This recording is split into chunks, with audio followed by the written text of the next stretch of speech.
Radio 2000 98.5 FM Community Program. सामाजिक हिंदी कार्यक्रम दर्पण आकाशवाणी 2098.5 FM।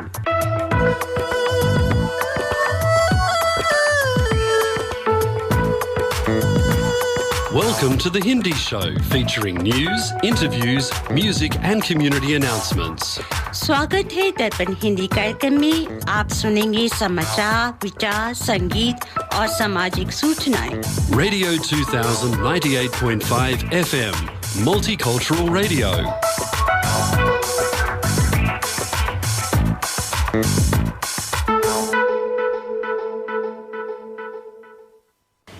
आज रविवार 5124 कलियुग विक्रम संवत 2079 कार्तिक महीने की पूर्णिमा 9 अक्टूबर 2022 है।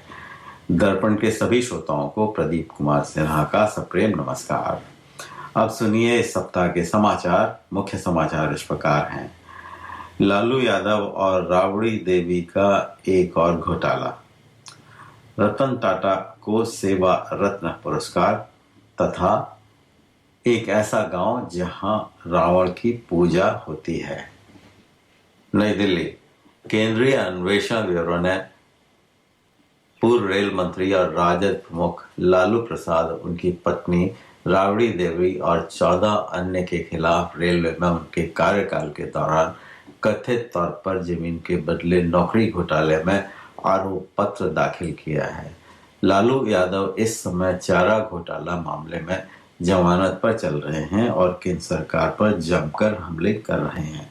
अधिकारियों के मुताबिक प्रसाद की बेटी मीसा भारती और रेलवे के एक पूर्व महाप्रबंधक को भी हाल ही में सीबीआई की एक विशेष अदालत के समक्ष दायर आरोप पत्र में आरोपी के रूप में नामित किया गया है। केंद्रीय एजेंसी ने 23 सितंबर 2021 को रेलवे में कथित भूमि के बदले नौकरी घोटाले से संबंधित प्रारंभिक जांच दर्ज की थी, जिसे 18 मई को प्राथमिकी में बदल दिया गया था। एजेंसी के अनुसार उम्मीदवारों को कथित तौर पर रेलवे अधिकारियों द्वारा अनुचित हड़बड़ी में आवेदन करने के 3 दिनों के भीतर समूह डी पदों पर विकल्प के रूप में नियुक्त किया गया था और बाद में व्यक्तियों ने स्वयं या उनके परिवार के सदस्यों ने अपनी जमीन हस्तांतरित कर दी थी। देश के सबसे बड़े उद्योगपतियों में शुमार टाटा समूह के चेयरमैन रतन टाटा को शुक्रवार को राष्ट्रीय स्वयंसेवक संघ से जुड़े संगठन की ओर से सेवा रत्न पुरस्कार से सम्मानित किया गया। टाटा को आरएसएस से जुड़ा सेवा भारती ने परोपकार के क्षेत्र में उनके काम के लिए सम्मानित किया है। रतन टाटा को जरूरतमंदों की मदद करने के लिए जाना जाता है। संगठन की ओर से जारी एक बयान में कहा गया है कि उत्तराखंड के राज्यपाल lieutenant general Gurmeet Singh retired ने यहां एक समारोह में निस्वार्थ समाज सेवा के लिए 24 गणमान्य व्यक्तियों और संस्थानों को सम्मानित किया। हालांकि रतन टाटा समारोह में शामिल नहीं हो पाए। लेफ्टिनेंट जनरल गुरमीत सिंह ने एक बयान में कहा कि सेवा का सिर्फ सेवा भारती से सीखा जा सकता है। ये एक ऐसा संगठन है जो निस्वार्थता से मिलता जुलता है। जिसके पास कोई नहीं है उसके पास सेवा भारती है। रूस के प्रेसिडेंट व्लादिमीर पुतिन और यूक्रेन के राष्ट्रपति वोलोदिमीर ज़ेलेंस्की अगले महीने G20 समिट के दौरान एक मंच पर होंगे। इस समिट इंडोनेशिया के बाली में 15 और 16 नवंबर को होगा। फरवरी में रूस यूक्रेन जंग शुरू होने के बाद ये पहला मौका होगा जब दोनों देशों के राष्ट्राध्यक्ष एक साथ और एक मंच पर होंगे। अमेरिकी राष्ट्रपति जो बाइडेन भी G20 की बाली समिट में शिरकत करेंगे। माना जा रहा है कि भारत के प्रधानमंत्री नरेंद्र मोदी भी वहां पहुंचेंगे। इसकी संभावना इसलिए भी है क्योंकि अगली G20 समिट 2023 में भारत में होगी। वाणिज्य समाचार। इस सप्ताह दिल्ली सराफा बाजार बंद होने तक स्टैंडर्ड सोने का भाव 53,070 रुपए प्रति 10 ग्राम रहा। US डॉलर की विनिमय दर थी 82 रुपए 82 पैसे और ऑस्ट्रेलियन डॉलर 52 रुपए 74 पैसे। मुंबई, वैश्विक बाजारों में कमजोरी के बीच शुक्रवार को शुरुआती कारोबार में प्रमुख शेयर सूचकांकों में गिरावट हुई। इस दौरान 30 शेयरों वाला BSE सेंसेक्स 236 अंक गिरकर 57,985 पर कारोबार कर रहा था, जबकि व्यापक NSE निफ्टी 69.95 अंक गिरकर 17,261 पर आ गया। शेयर बाजार के अस्थायी आंकड़ों के मुताबिक विदेशी संस्थागत निवेशकों ने गुरुवार को शुद्ध रूप से 279 करोड़ रुपए के शेयर खरीदे। अन्य एशियाई बाजारों में टोक्यो, शंघाई और हांगकांग के बाजार लाल निशान में थे, जबकि सोल में बढ़त थी। अमेरिकी बाजार गुरुवार को गिरावट के साथ बंद हुए। गुरुवार को सेंसेक्स 156 अंक बढ़कर 58,222 पर बंद हुआ तथा निफ्टी 17,331 अंक पर बंद हुआ। पंजाब में एक ऐसा गांव है जहां दशहरे के दिन रावण को जलाया नहीं जाता बल्कि उसकी पूजन किया जाता है। ये गांव लुधियाना जिले के पायल कस्बे में है। ये गांव रावण को नायक मानता है। करीब 189 साल पहले से इस गांव में रावण की पूजा की परंपरा शुरू हुई, जो आज भी जारी है। दशहरे के दिन रावण की शराब की बोतल और बकरे के खून से पूजा की जाती है। रावण पूजा की आस्था पुत्र जन्म से जुड़ी हुई है। वहीं एक बार जब कुछ शरारती लोगों ने रावण की मूर्ति तोड़ दी तो श्रीलंका के प्रधानमंत्री की सिफारिश पर इसे दोबारा लगाया गया। दुबे परिवार के सदस्य अनिल दुबे ने बताया कि उनके पूर्वज हकीम बीरबल दास को 2 विवाह के बाद भी औलाद सुख नहीं मिला, जिस वजह से वह संन्यास लेकर चले गए। वहां एक संत ने उन्हें रामलीला कराने और गृहस्थ जीवन जीने की प्रेरणा दी। लौटकर दशहरे वाले दिन उन्हें पुत्र रत्न की प्राप्ति हुई। इसके पीछे वह रावण का आशीर्वाद मानते थे। दुबे बताते हैं कि जिस तरह उनके पूर्वज के 4 बेटे हुए, उसी तरह महात्मा रावण के आशीर्वाद से उनके भी 4 बेटे हैं। दुबे कहते हैं लोग यहाँ पुत्र रत्न की प्राप्ति की मन्नत मांगने आते हैं। इसी के साथ साप्ताहिक समाचारों का ये अंक यहीं समाप्त हुआ। आप सुन रहे हैं दर्पण हिंदी कार्यक्रम रेडियो 2000 FM 98.5 मेगाहर्ट्ज पर। आप आज हमारे स्टूडियो में मैं प्रदीप कुमार सिन्हा और प्रदीप उपाध्याय, आप सभी को हम दोनों का सप्रेम नमस्कार। आज उपाध्याय जी आज भी बहुत सारी चीज़ें लेकर आए हैं आप, और हमारे जो गेस्ट हैं उनसे हम फ़ोन पर ही बात कर पाएंगे क्योंकि वो दिवाली के कार्यक्रम में बहुत ज़्यादा बिजी थे। तो चलिए प्रदीप जी, क्या बात है। दर्पण के सभी श्रोताओं को प्रदीप उपाध्याय का नमस्कार। आशा करते हैं सभी श्रोताओं ने दशहरे का पर्व आनंद पूर्वक मनाया होगा और सोशल मीडिया के पोस्ट के अनुसार अपने अंदर के रावण को मारने में कुछ सफलता भी हासिल की होगी। बिल्कुल। आपके समाचारों में सुन रहा था कि कुछ लुधियाना में कुछ रावण का कुछ पूजा हो रही थी, कुछ इस तरीके का न्यूज़ में भी जस्ट मैंने सुना। हाँ, बिल्कुल। एक गांव ऐसा है पंजाब में जहाँ पर कि रावण की पूजा होती है और वहाँ बाकायदा उनका बुत बनाया हुआ है और मान्यता ये है कि अगर आप पुत्र की प्राप्ति या संतान की प्राप्ति करना चाहते हैं तो आप उनकी पूजा जाकर वहाँ करिए। क्योंकि एक दुबे जी हुए हैं, आप लोगों ने सुना होगा, दुबे जी हैं वहाँ पर।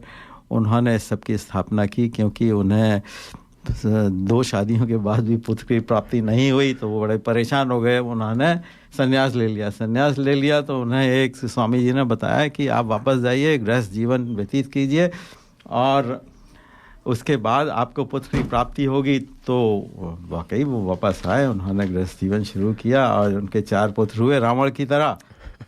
और इस तरह से तो उन्होंने मानने लगे कि भाई राम। मैंने भी दशहरे के अवसर पर प्रदीप जी देखा है कि काफ़ी जो है वो रावण के संदर्भ में काफ़ी कविताएं चलती हैं और कुछ एक नया ट्रेंड मैंने देखा है कि कुछ रावण का महिमा मंडन भी जो है वो कुछ किया जाता है।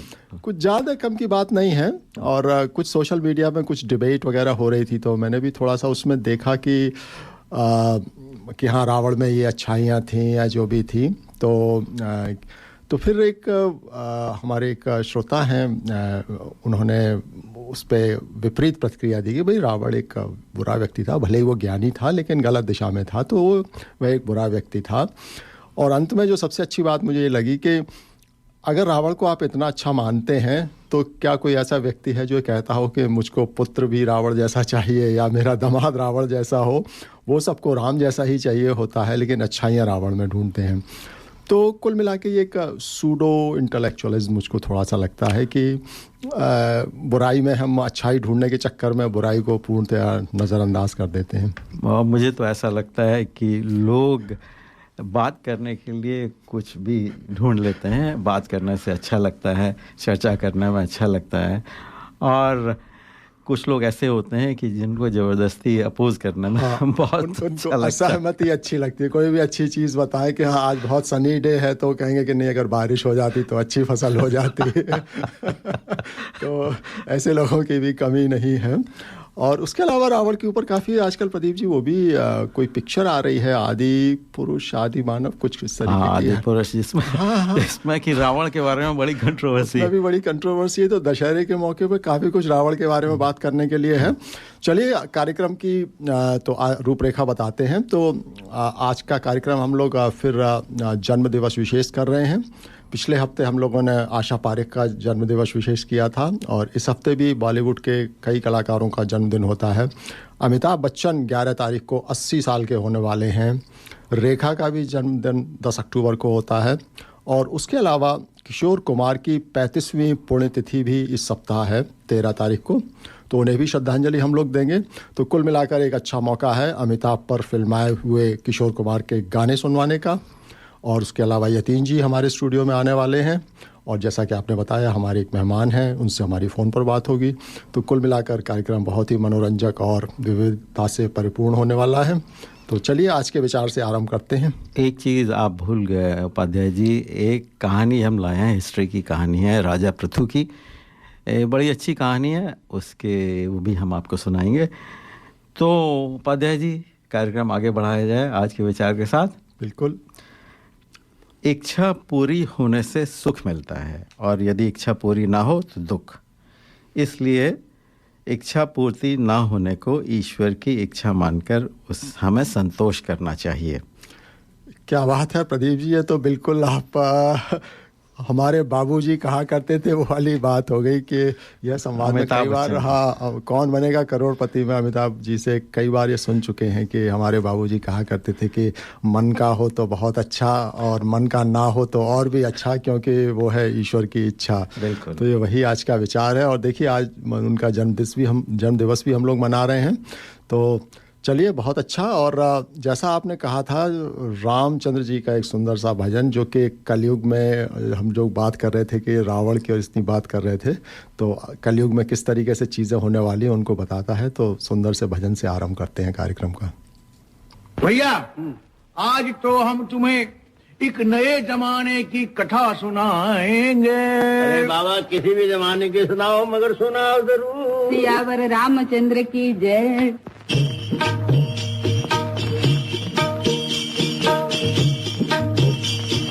हे जीरे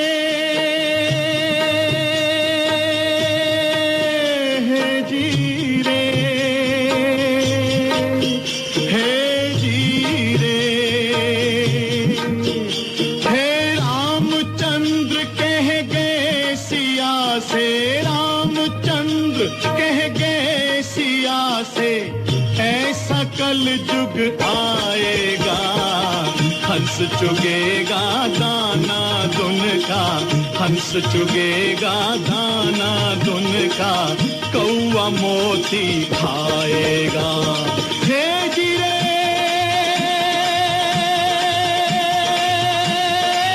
हे जीरे।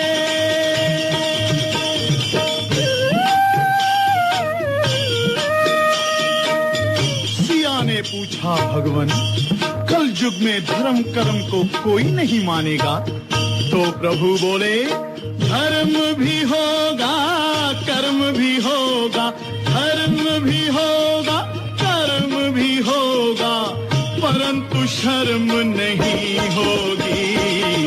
बात बात बात में मात पिता को, बात बात में मात पिता को बेटा आंख दिखाएगा। हे रामचंद्र कह गए सिया से,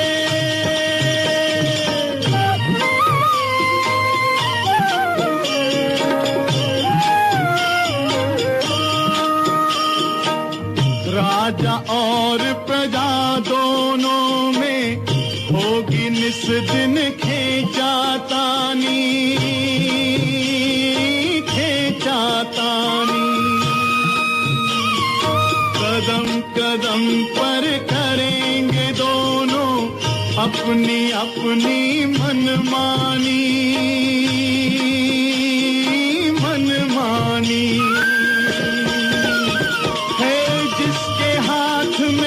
होगी लाठी, जिसके हाथ में होगी लाठी, भैंस वही ले जाएगा। चुगेगा दाना जिनका, चुगेगा दाना जिनका, कौवा मोती खाएगा। हे रामचंद्र कह गए सिया से,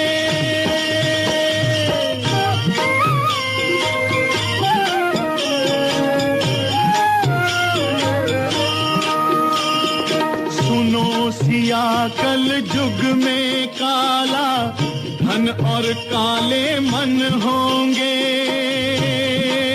काले मन होंगे। चोर उचक के नगर सेठ और प्रभु भक्त निर्धन होंगे, निर्धन होंगे। लोभी और भोगी, जो होगा लोभी और भोगी, वो जोगी कहलाएगा। चुगेगा दाना जिनका, चुगेगा दाना जिनका, कौवा मोती खाएगा। हे रामचंद्र कह गए सिया से,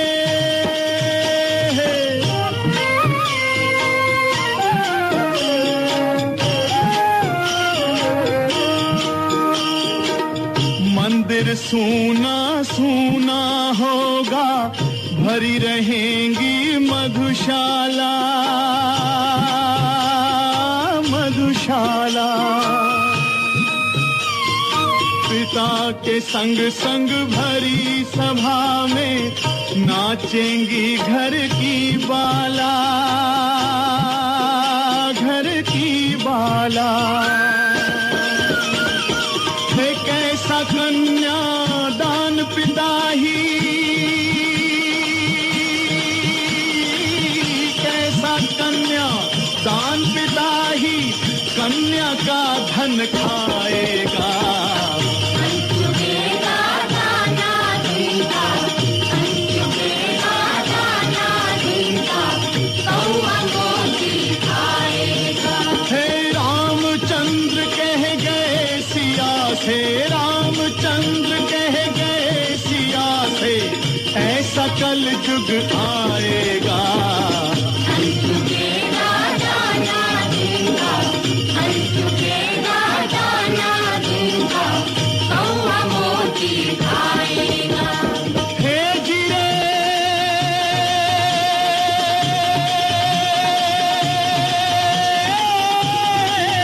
जिरे,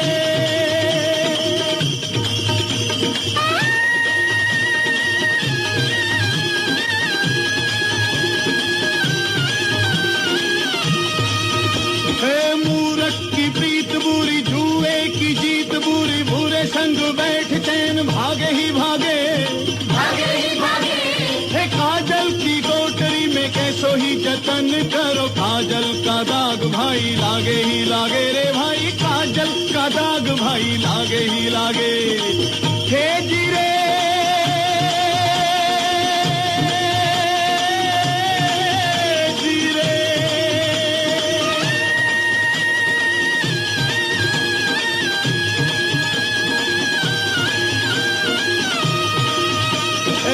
कितना जती हो कोई, कितना सती हो कोई, कामनी के संग काम जागे ही जागे, जागे ही जागे।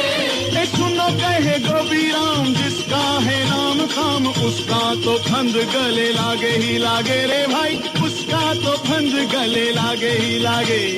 हे गिरे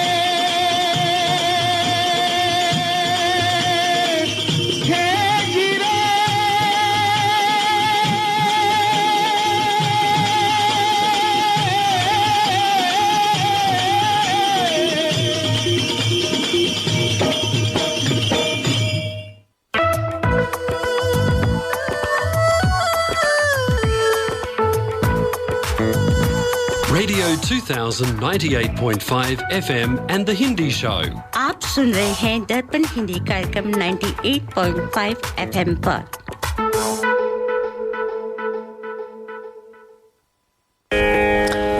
In Australia, if you are looking for a trusted banking partner who can connect you with your dear ones in India, then reach out to State Bank of India in Australia. Visit our website www.sbisyd.com.au for more details on products and services. State Bank of India, Sydney is a proud sponsor of Darpan Radio. Upadhyay ji, आपने बड़ा ज़बरदस्त भजन सुनाया। हाँ, श्रोताओं की जानकारी के लिए बता दूं कि यह फिल्म 70s की पिक्चर थी, शायद गोपी, जिसमें आपका दिलीप कुमार और सायरा बानो ने अभिनय किया था, और महेंद्र कपूर का बड़ा सुंदर भजन। और सुंदरता यही है कि 50 साल पहले इसको लिखा गया था, और आज के परिदृश्य में इसके अंतरों को जब प्ले कर रहे थे, अभी तो मैं बड़े ध्यान से सुन रहा था, तो इसमें राजा और प्रजा में खींचातानी होगी, वो कलयुग का बिल्कुल सही सिम्टम है। कि आजकल देखिए, किसी भी मतलब सिर्फ भारत नहीं, कहीं पे भी देखिए, गवर्नमेंट से कोई खुश नहीं है। सब लोग जो है वो कोविड से निकलने के बाद जो कुछ भी अब मुसीबतें सामने, चाहे फाइनेंशियल फॉर्म में आ रही हैं, जैसे भी आ रही हैं, सब लोग जो है वो सरकार को दोषी कि तुमने सही नहीं किया। तो और जी, आपने 50 साल की बात की, फिर कलयुग की बात की। कलयुग तो हज़ारों साल का है, तो 50 साल क्या होते हैं? जी। तो हाँ, श्रोताओं की जानकारी के लिए बताऊं कि हमारे तीसरे मेहमान तो नहीं कहूँगा, हमारे उद्घोषक ही हैं, यतीन जी भी हमारे साथ आ गए हैं। तो यतीन जी, नमस्कार, स्वागत है जी। आपने जो बात बोली है कलयुग का, तो कलयुग तो हमेशा से चलता आया है, लेकिन उसकी परिभाषा जो है ना अलग अलग हिसाब से जब ज़्यादा पिटाई हो जाती है।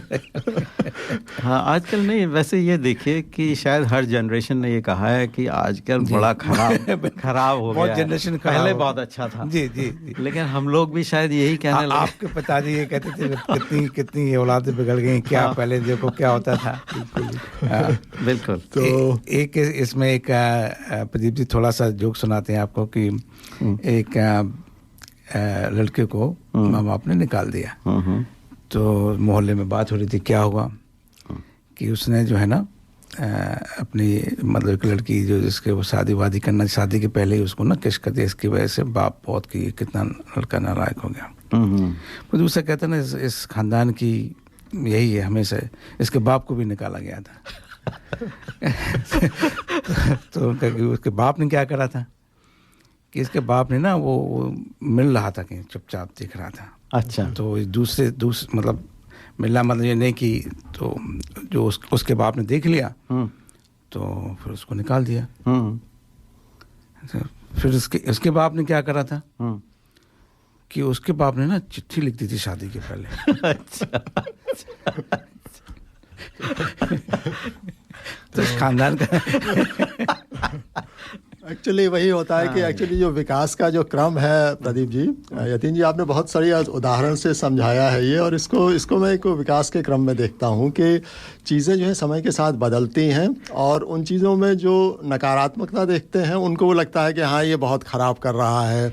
जो शादी की जो आप बात कर रहे हैं कि सही बात है, एक दौर वो था कि वो 2 गांव के नाई जो हुआ करते थे वो शादियां तय कराते थे कि वो अपने गांव में जाता था कि अरे साहब हमारे यहाँ वो हैं, उनकी लड़की बहुत अच्छी है और उनका लड़का, किसी ने ना समधी ने उनको देखा ना किसी ने देखा, और शादी तय हो गई और सीधे बारात के दिन मुलाकात होती थी कि भाई ये हमारे समधी हैं और ये लड़का बहू मतलब जो भी है।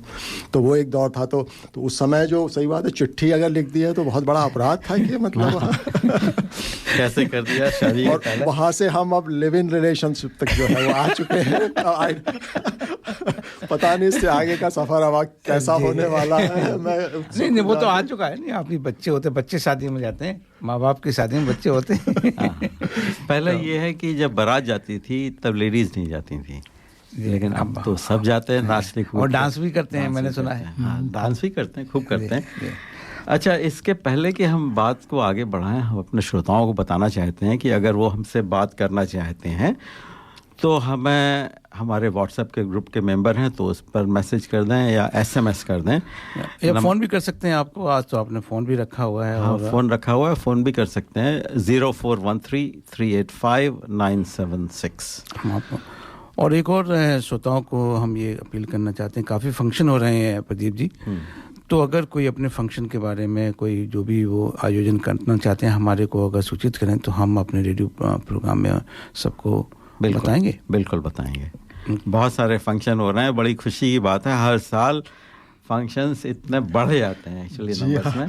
एक्चुअली यही ये जो गाने में एक अंतरा था कि मंदिर सूने सूने होंगे और भरी रहेगी मधुशाला, तो मैं देख रहा था कि ये थोड़ा सा शायद उतना सही नहीं है, क्योंकि यहाँ प्रदीप जी अगर त्योहार के समय पे आप मंदिर में जाएं, जैसे मैं कई बार जैसे कृष्ण जन्माष्टमी होती है या महाशिवरात्रि होती है, तो उसमें जब मंदिर जाते हैं तो पार्किंग भी मिलना मुश्किल, और उसके बाद मंदिर में जाइए तो पता नहीं कितनी लंबी क्यू है। तब मुझे लगता है कि ये जो है रीडिंग थोड़ी हमारे काफ़ी यंग लड़के। हाँ, सबसे अच्छा मुझे ये लगता है जो यंग माइग्रेंट्स हैं, जिनके 2-2, 3-3 साल के बच्चे हैं, वो उनको अपना ट्रेडिशनल ड्रेस पहना के बच्चों को लाते हैं और वहाँ पे करते हैं। तो ये एक अच्छी फीलिंग आती है कि भाई चलो हमारी अगली जनरेशन जो है वो कम से कम परंपराओं का जो है पालन अच्छे से कर रहे हैं और सही दिशा में जा रहे हैं। अच्छा, ऐसे उपाध्याय जी, मैं सोचता हूँ कि यतीन्द्र जी का सब्जेक्ट लेने से पहले जो ये बात कर रहे थे, हम एक गीत सुना दें तो ज़्यादा अच्छा है। जी बिल्कुल। और जब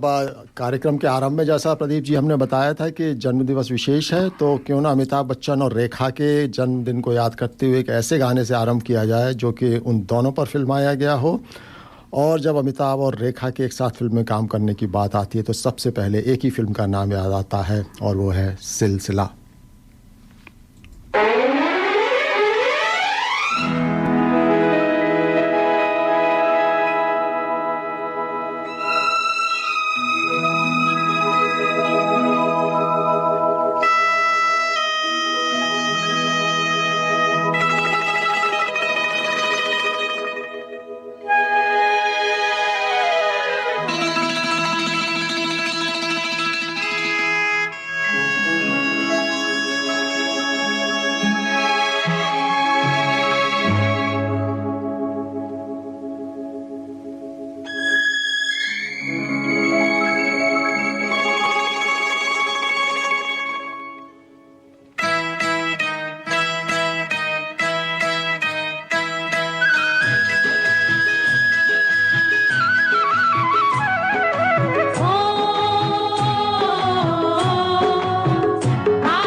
ख्वाब तो ये सिलसिले हुए, दूर तक निगाह में है गुल खिले हुए।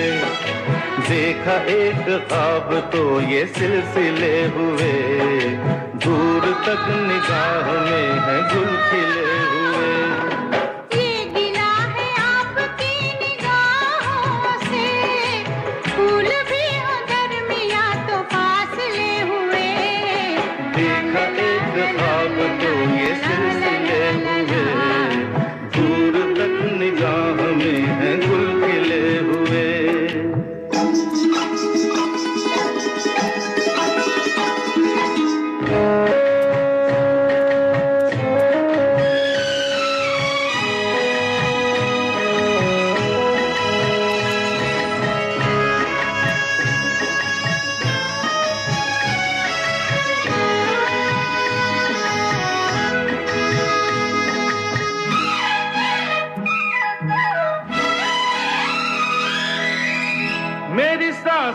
में बसी खुशबू तेरी, ये तेरे प्यार की है जादूगरी।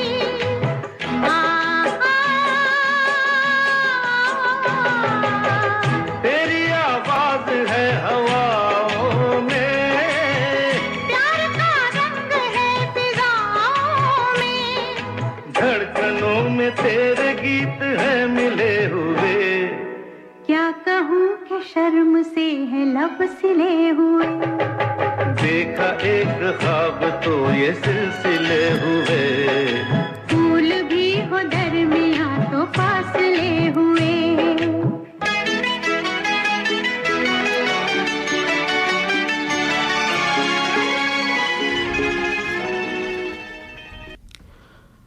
भगवत जी नमस्कार।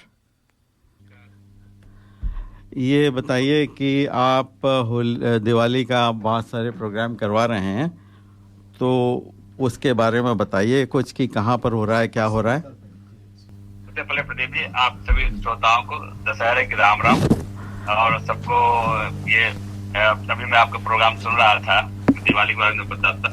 सबसे पहले तो रावण के बारे में आप बता रहे थे और ये सब चर्चा हो रही थी, तो मैं सबको ये श्रोताओं को एक तरह से हिंदू काउंसिल की ओर से बधाई देना चाहता हूँ कि भाई सब लोग दिवाली मनाते हैं और इस पे चर्चा भी करते हैं। लेकिन एक चीज जो मैंने बताना चाहता हूँ कि जो रावण का है, रावण भी तो ईश्वर का अंश था, कण कण में भगवान है। तो जो हम सबके अंदर राम रावण दोनों हैं विषय, जो परंपरा है हमारी वो सत्य की विजय असत्य के ऊपर।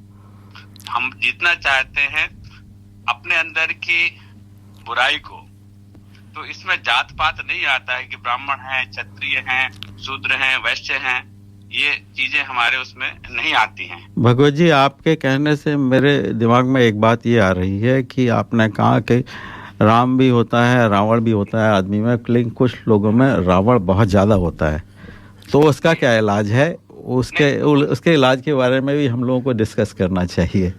जी हाँ, तो उसका इलाज तो ये जैसे हम दिवाली मनाते हैं, दशहरा मनाते हैं, तो ये सबको एक हम सहमति देते हैं कि भाई हम सबको इस तरह प्रयास करना चाहिए और हम किसके पक्षधर हैं। पूरा समाज जो है जिसको चाहता है, हर आदमी उसी को अच्छा मानता है। अब जैसे बाबा जी ने कहा था कि कोई अपना बच्चे का नाम रावण तो नहीं रखना चाहता है, तो क्यों नहीं रखना चाहता है? क्योंकि हम लोग चाहते हैं सब लोग राम जैसे बने। बिल्कुल बिल्कुल। तो उसके लिए ही तो हम अपने समाज की सुधार के लिए ये परंपराएं हमने स्थापित की हैं और हिंदू काउंसिल भी उसी की ओर चल रहा है। पिछले 24 साल से हम लोग दिवाली मना रहे हैं और उसका यही है कि शुरुआत जब हमने की थी उस टाइम यहाँ पे इतना ज्यादा दिवाली का नहीं था और हमने सोचा कि जैसे न्यू ईयर बनता है या चाइनीज ईयर बनता है, इस तरह हिंदुओं का एक न्यू ईयर की तरह से दीपावली मना जाए, क्योंकि हिंदू का न्यू ईयर है भी दीपावली का। बिल्कुल बिल्कुल। तो उस तरह से हमने इसको शुरुआत की 24 साल पहले हिंदू काउंसिल ने। हमने जो फेयरफील्ड शो ग्राउंड से शुरू की थी पहली बार। मैंने अटेंड किया था। तो अब आप सबसे आप देख सकते हैं कि 24 साल से एक सतत प्रयास रहा हमारा और 34 साल के प्रयास के बाद आज की तारीख में 24 साल बाद हर शहर में, सिडनी नहीं है, पर्थ में, एडिलेड में हम दिवाली मनाते हैं, मेलबर्न में दिवाली बनती है और हर जगह पार्लियामेंट हाउस में है, न्यू साउथ पार्लियामेंट में है, फेडरल पार्लियामेंट में है और इस बार पहली बार गवर्नर जनरल के हाउस में दिवाली मनाई जाएगी और ओपेरा हाउस लाइट हो रहा है। सारे most of the town hall अपने लाइट कर रहे हैं दिवाली के टाइम। तो ये सब एक अवेयरनेस के लिए है कि हम अपनी परंपरा को आगे कैसे ले जाएं। नहीं, बहुत बढ़िया। और मुझे पता है भगवत जी हिंदू काउंसिल ऑफ ऑस्ट्रेलिया को बहुत बड़ा श्रेय जाता है यहाँ तक पहुँचने के लिए। और अब देखिए कितना उत्साह है लोगों में, कितनी सारी दिवालियाँ मनाई जा रही हैं सिडनी में ही, तो ये तो बड़ा अच्छा है। और ये जो इसका मैसेज है कि सत्य की असत्य पर विजय, या मतलब ये है कि बुराई पर अच्छाई की विजय, तो ये बहुत बड़ी बात है और ये सबकी समझ में आता है। लेकिन ये दुनिया में जैसे यूक्रेन और रशिया की वॉर चल रही है, इसमें लोग पीछे से उसको फ्यूल दे रहे हैं और पब्लिक बर्बाद हो रही है, कॉमन आदमी को बहुत परेशानी हो रही है। लोगों को, पॉलिटिशियंस को इस बात की चिंता नहीं है कि कितने लोग बर्बाद हो गए, कितने परिवार बर्बाद हो गए, कितने परिवारों के लोग मर गए। मतलब ये है कि अपनी अपनी ईगो के चलते बर्बाद कर लिया इन्होंने, पूरा एक देश खंडहर बन गया है। तो अगर इस मैसेज को, दिवाली की मैसेज इसीलिए अपील करती है क्योंकि इसमें वो संदेश है कि बुराई पर अच्छाई की विजय जरूरी है। बिल्कुल प्रदीप जी, आपने बहुत सही कहा। ये बात बिल्कुल सत्य है कि अपना, ऐसा नहीं सब धर्म अच्छे हैं, धर्म की तो बात ही है, लेकिन हर चीज से अगर आप अच्छाई लें तो अपने धर्म में है अहिंसा परमो धर्म। बिल्कुल। तो अगर उसको लेके चलें तो हम हिंसा को कभी प्रोत्साहित नहीं करते, अहिंसा को ही प्रोत्साहित करते हैं। अहिंसा तभी अच्छी होती है यदि आप बलवान हैं। अगर आप कमजोर हैं तो अहिंसा का कोई मतलब नहीं है। वो आप कायर और उसमें भेद कर रहे हैं। आदमी को सबल तो होना ही चाहिए। बिल्कुल बिल्कुल। दरिद्र होके कोई काम नहीं हो सकता है। तो आप कहें कि मुझे कुछ नहीं चाहिए जिंदगी में और मैं रहूं, तो वो तो आपको कर्म तो करना है ना। बिल्कुल। कर्म प्रधान है हमारा धर्म। ऐसा नहीं है कि हमारा धर्म कर्म प्रधान है। बिल्कुल। कर्म को प्राथमिकता दी गई है हमारे समाज में। बिल्कुल। अच्छा, ये बताइए भगवत जी, क्या क्या कार्यक्रम क्या क्या हो रहे हैं और कब हो रहे हैं? अच्छा जी, तो उस पे आते हैं। तो सबसे पहले अगले सप्ताह हमारा कार्यक्रम है 15 और 16 अक्टूबर को, सैटरडे संडे, शनिवार रविवार दोनों दिन। अच्छा। मेटा में है, प्रिंस अल्फ्रेड पार्क में। अच्छा। 2 दिन रखा, सुबह 10 बजे से लेकर रात में 9 बजे तक। अच्छा। तो ये अब 2 साल कोविड के बाद ये प्रोग्राम हो रहा है। तो और उस टाइम में सुनता हूँ पैरामाटा का ये हमारा जो थोड़ा जोर से बोलेंगे भगवत जी? हाँ हेलो। हाँ, तो पैरामाटा में ये कार्यक्रम 15 और 16 तारीख को हो रहा है और इसमें सुबह 10 बजे से लेकर रात में 9 बजे तक। अच्छा, इतना लंबा? इसमें पूरा फूड स्टॉल है, कल्चर प्रोग्राम है और राइड्स है, मेहंदी है, रामायण का शो, पूरा डांस प्रोग्राम होगा करीब 1.5 घंटे का शनिवार को। अच्छा। और रविवार को। और इसके साथ साथ जो है हमारे स्पेशल टीम इंडिया से आई हुई है। अच्छा। कल्चर प्रोग्राम करने के लिए, जो दोनों दिन परफॉर्म करेगी 15-16 तारीख को। बहुत बढ़िया। फायरवर्क भी होगा, रावण भी होगा। तो मेरे विचार ये है कि 2 साल बाद ये होगा तो इट विल बी बहुत ज्यादा, सब परिवार के साथ आए। भगवत जी, ये भगवत जी मैं यतीन बोल रहा हूँ। तो जो भारत से आपके जो आई है टीम, उसके बारे में थोड़ा बताएंगे श्रोताओं को? हाँ, ये स्पेशल टीम है जो कि कल्चर परफॉर्मेंस करते हैं और स्पेशल डांस करते हैं। और ये टीम गुजरात से है और स्पेशल जो वहाँ के जो लोकल डांस होते हैं उनको परफॉर्म करते हैं। और ये हिंदी की एक स्पेशल टीम है जो 7-8 लोगों की टीम है और ये इसमें लेडीज हैं दोनों हैं। तो ये दोनों दिन परफॉर्म करेंगे, शनिवार को और रविवार को। बहुत अच्छा। तो भगवत जी, कुछ कार पार्किंग के बारे में बता दीजिए। प्रिंस अल्फ्रेड पार्क के बारे, बगल में एक कार पार्क है तो बहुत बड़ा था। उसके अलावा भी वहाँ पर जो होटल है उसमें भी पार्क की जा सकती है शायद कार? जी हाँ, कार पार्क में तो मेरी अपेक्षा है कि सब लोग पब्लिक ट्रांसपोर्ट से पैरामाटा स्टेशन के पास है, लेकिन कार पार्क आसपास काफी रहेगी। और इसके लिए हमारे deepavali.com.au में और फेसबुक पे उन्हें भी सूचनाएं मिल जाएंगी बस आजकल में। तो प्लीज उसको लाइक करें, शेयर करें और सबको बताएं। और हमारे फेसबुक पेज पे होगा, सोशल मीडिया पे होगा। अच्छा। सारी जो अभी तो फोन पे बताना थोड़ा है कि कहाँ कहाँ होगी, लेकिन काफी पार्किंग रहेगी। स्टेडियम के पार्किंग के पीछे रहेगी, पीछे कम्युनिटी पार्किंग है वहाँ है। अच्छा। और स्कूल के पीछे पार्किंग जो पब्लिक पार्किंग है। लेकिन फिर भी अपेक्षा यह है कि इतने लोगों के लिए उस दिन और उसकी पार्क, शॉपिंग सेंटर की पार्किंग है तो काफी पार्किंग रहेगी। बहुत बढ़िया, बहुत बढ़िया। और भगवत जी, आपको और हिंदू काउंसिल ऑफ ऑस्ट्रेलिया को बहुत बहुत बधाई और शुभकामनाएं कि दिवाली का पर्व। अभी दो और प्रोग्राम प्रदीप जी। अच्छा, और बताइए। हाँ, तो मैं आपका 30 सेकंड टाइम और लूंगा इसके लिए, क्योंकि इसमें और भी जो ऑनलाइन चल रहे हैं उसके बारे में मैं श्रोताओं को बताऊं कि रंगोली कंपटीशन है और होम डेकोरेशन कंपटीशन है, डांस कंपटीशन है, कई हैं जो ऑनलाइन हैं जिसमें कि बच्चे पार्टिसिपेट कर सकते हैं। और इसके अलावा अगर 15-16 तारीख को अगर आप दूर रहते हैं तो हमारे लिए राहुल हिल टाउन सेंटर में 22 तारीख को दिवाली है। अच्छा। 29 तारीख को नॉर्थ सिडनी में ब्रेडफील्ड पार्क में, वहाँ भी फायरवर्क होगा नॉर्थ सिडनी में 29 तारीख को, वो 3 बजे से लेकर 8 बजे तक है ब्रेडफील्ड पार्क नॉर्थ सिडनी में। और भी दिवाली हर जगह हो रही है, तो प्लीज जहाँ जहाँ भी आप सबको समय मिलता है आप मनाएं इसको। और हम तो चाहते हैं कि हर घर हर सबर में दीपावली को उससे मनाया जाए। और इस चीज में हम विश्वास करते हैं कि दिवाली का हम एक छोटा सा संदेश देना चाहते हैं, जो कि है अपने दिल से है कि अस्तो मा सद्गमया तमसो मा ज्योतिर्गमया। हमारा यही सिद्धांत है कि हम अपने आप को जो है बुराई और सच्चाई को ले सकें। और जो फेस्टिवल ऑफ लाइट्स हम इसको बोलते हैं, तो बेसिकली हमारा यही है कि हम अपने आप को अंधेरों से जो है अपने उजाले की तरफ ले चलें और अपने आप को जो है अपने जीवन को सार्थक बनाएं। बहुत बढ़िया, बहुत अच्छी बात है। भगवत जी, आपके इतने सारी जानकारी के लिए बहुत बहुत धन्यवाद और आपको नमस्कार। नमस्कार, आपके समय के लिए भी धन्यवाद प्रदीप जी, सबको और श्रोताओं को धन्यवाद। Every Sunday, listen to the Hindi Show, 98.5 FM.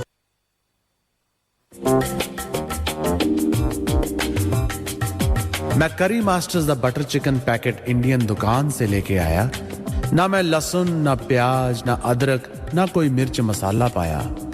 मैंने जब बनाकर अपनी पत्नी को खिलाया, उसने मुझे पति से पति देव बनाया और करी मास्टर्स के बारे में सारे शहर को बताया। जय हो करी मास्टर्स।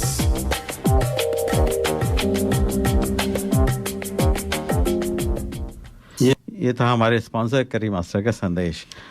तो प्रदीप जी, बहुत बढ़िया। दिवाली के कई कार्यक्रम सिडनी में हो रहे हैं और जैसा हम लोगों ने अभी चर्चा की थी कि काफ़ी जो है वो धार्मिक उत्सव जो है अब काफ़ी सिडनी में ज़ोर शोर से मनाए जाते हैं। अब तो Pradeep ji corporate sector, banks हैं, गवर्नमेंट, मैं समझता हूँ किसी से भी अगर पूछेंगे ना तो हर एक को मालूम होगा दिवाली के बारे में, क्योंकि हर जगह नॉन इंडियन की मैं बात कर रहा हूँ, इंडियन का तो ठीक है, अभी सबको एक अवेयरनेस हो गया है प्रदीप जी। बिल्कुल। जो मैं समझता हूँ कि एक बहुत बड़ी बात है। हाँ।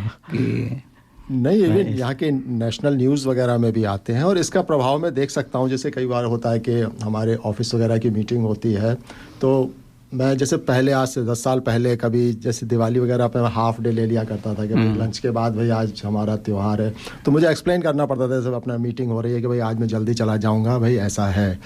लेकिन आज जब मैं बोलता हूँ कि आज तो उधर से कहते अच्छा हो, आज तो तुम्हारा फेस्टिवल है ना, फेस्टिवल ऑफ लाइट, कल हमने टीवी में देखा था, कुछ बता रहे थे कि ऐसा होने वाला है।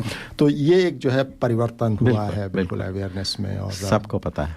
तो बिल्कुल, चलिए, दिवाली का बिल्कुल माहौल अच्छा बन गया है। और प्रदीप जी कार्यक्रम को बढ़ाते हुए एक अमिताभ बच्चन की ही एक सुपरहिट फिल्म का गाना सुनाते हैं। अमिताभ बच्चन और प्रकाश मेहरा की जोड़ी ने बहुत सारी सुपरहिट पिक्चरें दी हैं। प्रकाश मेहरा ने ही अमिताभ बच्चन को पहला ब्रेक फिल्म जंजीर में दिया था। उसके बाद इस जोड़ी ने बहुत सारी सुपरहिट पिक्चरें दी और यह उन्हीं की एक पिक्चर फिल्म लावारिस से है। इस गाने की खासियत संगीत प्रेमियों को पसंद आएगी। इस गाने के बोल शुरू होने से पहले जो संगीत बजता है उसे प्रिल्यूड कहते हैं। कि नॉर्मली कोई गाना यतीन जी जब शुरू होता है तो गायक या गायिका जो पहला मुखड़ा गाते हैं उससे पहले कुछ संगीत तबला बज रहा है, तो वो नॉर्मली 15 सेकंड 20 सेकंड 25 सेकंड का हुआ करता है। लेकिन इसमें पूरा प्रदीप जी 3 मिनट का है और ये खासियत इस गाने को जो है विशेष बताती है। तो आशा करता हूँ हमारे श्रोता इस गाने को पसंद करेंगे। उनके लिए एक छोटी सी क्विज़ है। इस गाने को सुनते सुनते अगर वो पता कर सकें कि अमिताभ बच्चन इसमें किस फिल्म तारिका के साथ डांस कर रहे हैं तो हमारे ग्रुप में लिखिएगा या हमको मैसेज करिएगा और हम बताते हैं, तो गाना शुरू करिए। तो आप उनका नाम लेंगे और बताएंगे कि किसने सही जवाब दिया है।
अपनी तो जैसे तैसे, थोड़ी ऐसे या वैसे, अपनी तो जैसे तैसे, थोड़ी ऐसे या वैसे कट जाएगी। आपका क्या होगा जनाबे आली, आपका क्या होगा? अपने आगे ना पीछे, ना कोई ऊपर नीचे, अपने आगे ना पीछे, ना कोई ऊपर नीचे, रोने वाला ना कोई रोने वाली जनाबे आली, आपका क्या होगा?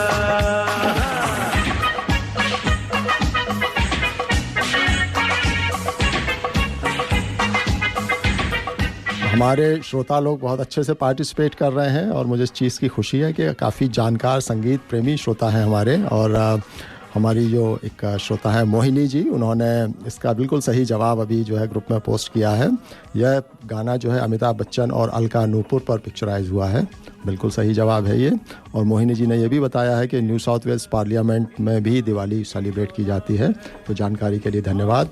यह बताता है कि हमारी दिवाली अब ऑस्ट्रेलिया में भी कितनी पॉपुलर है। जी, एक बस कैनबरा में गवर्नर के यहाँ हो रही है इस बार। हाँ, पहली बार हो रही है, तो हिंदू काउंसिल ने उनके साथ में एसोसिएट करके करा है। बड़ी अच्छी बात। तो पहली बार हो रही है गवर्नर के घर पर। गवर्नर की यहाँ अनुमति हो तो और श्रोताओं के संदेश भी कहें सुना दें। हाँ बिल्कुल बिल्कुल, ये अच्छी बात है। हमारे राजेश पांडे जी कह रहे हैं गुड स्टार्ट, शुभ प्रभात, अति मधुर गीत। ऋचा जी ने कहा है सुंदर विचार, आज का विचार जिस पर हम लोगों ने चर्चा की थी ऋचा जी को पसंद आया, धन्यवाद। जय गिरधर जी कहते हैं programme going great, enjoyed the humour about generational gap. Raj Garg ji बोल रहे हैं ग्रेट बिगनिंग नाइस सॉन्ग, उन्होंने संदेश भी दिया है हमारे अंदर रावण और राम दोनों हैं, हमें अपने आप को एनालाइज करना चाहिए और विचार करना चाहिए कि हमारे अंदर रावण क्यों है और राम क्यों है, उसके बाद हमें धीरे धीरे रावण को बाहर और राम को अंदर करना चाहिए, यह सब हम आपको अपने आप करना पड़ेगा। तो बहुत सुंदर संदेश है। तो प्रदीप जी, ये रावण को अंदर करना ये तो थोड़ा गड़बड़ हो रावण को बाहर और राम को अंदर, मतलब जो भी है थोड़ा गड़बड़ हो जाएगा, बाहर करेंगे तो सुनिए बाकी का गीत भी सुन लीजिए।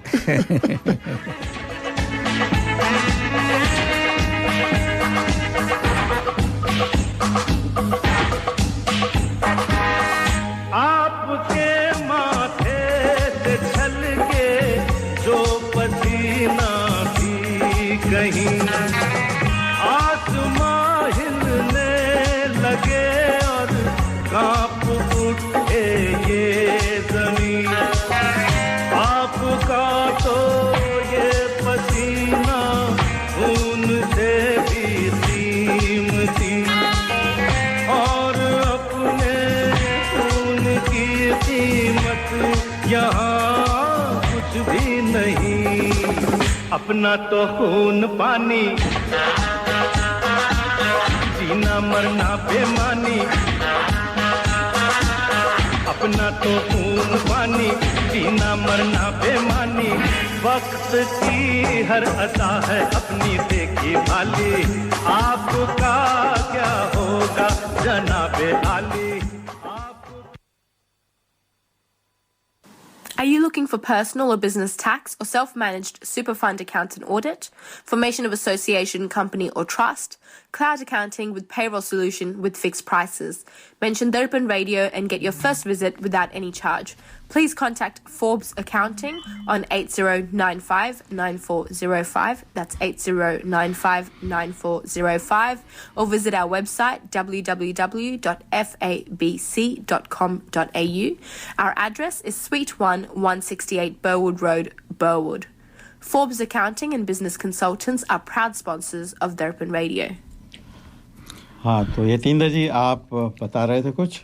जी प्रदीप जी, एक पीवी नरसिम्हा राव जी के ऊपर उनकी सेंचुरी सेलिब्रेशन हो रहा है। अच्छा।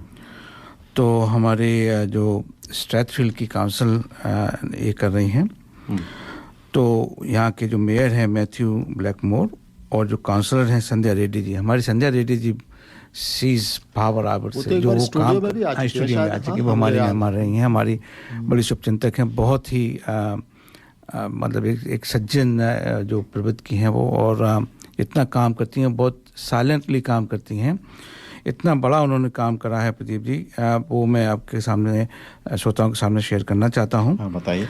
तो स्ट्रैथफील्ड टाउन हॉल में विच इज 65 होमबुश रोड स्ट्रैथफील्ड 2135, समय और दिन है शनिवार 22 अक्टूबर 11 बजे।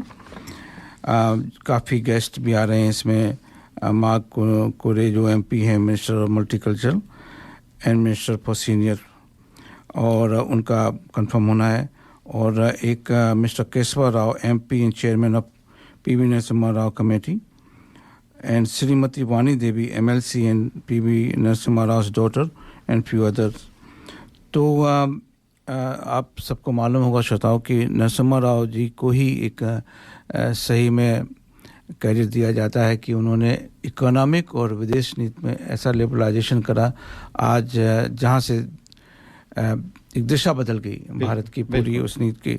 लेकिन दुर्भाग्यवश क्या हुआ कि उनको उसका क्रेडिट भी नहीं मिला, और जिस तरीके से उस समय की कांग्रेस की पार्टी ने उनके साथ में जो व्यवहार करा वो बहुत ही दुख भरा है।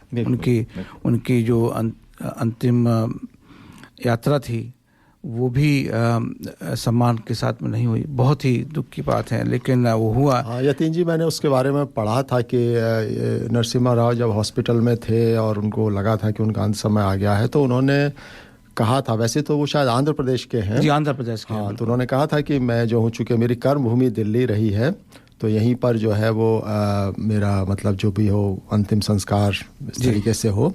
तो एक परंपरा सामान्य है कि कोई भी बड़े नेता होते हैं तो कांग्रेस के ऑफिस में उनका शव को अंतिम दर्शनों के लिए रखा जाता है और फिर जो है वो राजघाट मतलब जो भी है आपका अंतिम संस्कार के लिए ले जाया जाता है। तो पता नहीं किस कारणवश, क्या कारण रहे, लेकिन उनको जो था कांग्रेस के दफ्तर में जो था वो उनको नहीं जाने दिया गया। एक ही कारण है कि वो माता जी का आशीर्वाद नहीं हुआ। उन्होंने इतना सब क्यों करा, उन्होंने देश के लिए क्यों करा, उन्होंने परिवार के लिए क्यों नहीं करा, एक सिंपल सा कारण है। तो बट ये सब कुछ बदल रहा है। तो उनकी जो मूर्ति है प्रदीप जी, वो लगाई जा रही है और ये पहली मूर्ति होगी पूरी दुनिया में भारत के बाहर। तो ये बहुत बड़ी बात है, मैं समझता हूँ। नरसिम्हा राव की पहली मूर्ति है। हाँ, नरसिम्हा राव की पहली मूर्ति अच्छा भारत के बाहर पहली मूर्ति है। तो मैं दर्पण परिवार की तरफ से संध्या जी को और मैथ्यू ब्लैकमोर को बहुत बहुत साधुवाद और धन्यवाद देना चाहता हूं कि उन्होंने ऐसा करा है। ये बहुत दूर तक जाएगी बात। नहीं, बिल्कुल अच्छी बात है। जिन्होंने भारत की राजनीति को और आर्थिक व्यवस्था को नई दिशा दी है, उनके लिए ये एक्नॉलेजमेंट जो था बहुत आवश्यक था। और यदि यह भारत के बाहर होता है तो और भी अधिक हो जाता है, ताकि यहाँ भी लोगों को पता चले जी। तो नहीं, चलिए विश्व गुरु की राह पे कदम बढ़ रहे हैं, भारत के बाहर भी भारत की बात हो रही है जी। तो प्रदीप जी, एक आप भारत के इतिहास से संबंधित बहुत सुंदर एक गौरवपूर्ण कहानी हमारे श्रोताओं के लिए आज एक लाए हैं। हाँ उपाध्याय जी, मैंने व्हाट्सएप पर ही पढ़ी थी, किसी सज्जन ने भेजी थी, मुझे अब नाम तो याद नहीं, उन्होंने ही फॉरवर्ड की थी शायद। तो बड़ी अच्छी कहानी है। हम लोग अपना जो रियल इतिहास है उसके बारे में बहुत कम जानते हैं। हम लोग जो जानते हैं, जो हमें पढ़ाया गया कि किस किस ने हमारे देश पर आक्रमण किया और कैसे कैसे उन्होंने कृत्य किए, जो और उतने अत्याचारों के बाद भी फिर वो महान हो गए हैं। उसके अत्याचारों के बाद भी महान हो गए। तो सुनिए ये वार्ता। क्या आप जानना चाहते हैं कि विश्व प्रसिद्ध नालंदा विश्वविद्यालय को जलाने वाले जिहादी बख्तियार खिलजी की मौत कैसे हुई थी? असल में ये कहानी है सन 1206 ईस्वी की। 1206 ईस्वी में कामरूप में एक जोशीली आवाज गूंजती है, बख्तियार खिलजी, तू ज्ञान के मंदिर नालंदा को जलाकर कामरूप असम की धरती पर आया है। अगर तू और तेरा एक भी सिपाही ब्रह्मपुत्र को पार कर सका तो माँ चंडी कामेतेश्वरी की सौगंध में जीते जी अग्नि समाधि ले लूंगा, राजा पृथु ने कहा। और उसके बाद 27 मार्च 1206 को असम की धरती पर एक ऐसी लड़ाई लड़ी गई जो मानव अस्मिता के इतिहास में स्वर्णाक्षरों में अंकित है। एक ऐसी लड़ाई जिसमें किसी फौज के फौजी लड़ने आए तो 12,000 हो और जिंदा बचे सिर्फ 100। जिन लोगों ने युद्धों के इतिहास को पढ़ा भी जानते हैं कि जब कोई दो फौज लड़ती हैं तो कोई एक फौज या तो बीच में ही हार कर भाग जाती है या समर्पण करती है, लेकिन इस लड़ाई में 12,000 सैनिक लड़े और बचे सिर्फ 100, वो भी घायल। ऐसी मिसाल दुनिया भर के इतिहास में संभवतः कोई नहीं। आज भी गुवाहाटी के पास जो शिलालेख मौजूद है जिस पर इस लड़ाई के बारे में लिखा है, उस बख्तियार खिलजी बिहार और बंगाल के कई राजाओं को जीतते हुए असम की तरफ बढ़ रहा था। इस दौरान उसने नालंदा विश्वविद्यालय को जला दिया था और हजारों बौद्ध, जैन और हिंदू विद्वानों पर कत्ल कर दिया था। नालंदा विश्वविद्यालय में विश्व की अनमोल पुस्तकें, पांडुलिपियां, अभिलेख आदि जलाकर खाक हो गए थे। ये जिहादी खिलजी मूलतः अफगानिस्तान का रहने वाला था और मोहम्मद गौरी व कुतुबुद्दीन ऐबक का रिश्तेदार था। बाद के दौर का अलाउद्दीन खिलजी भी उसी का रिश्तेदार था। असल में वो जिहादी खिलजी नालंदा को खाक में मिलाकर असम के रास्ते तिब्बत जाना चाहता था, क्योंकि तिब्बत उस समय चीन, मंगोलिया, भारत, अरब व सुदूर पूर्व के देशों के बीच व्यापार का एक महत्वपूर्ण केंद्र था।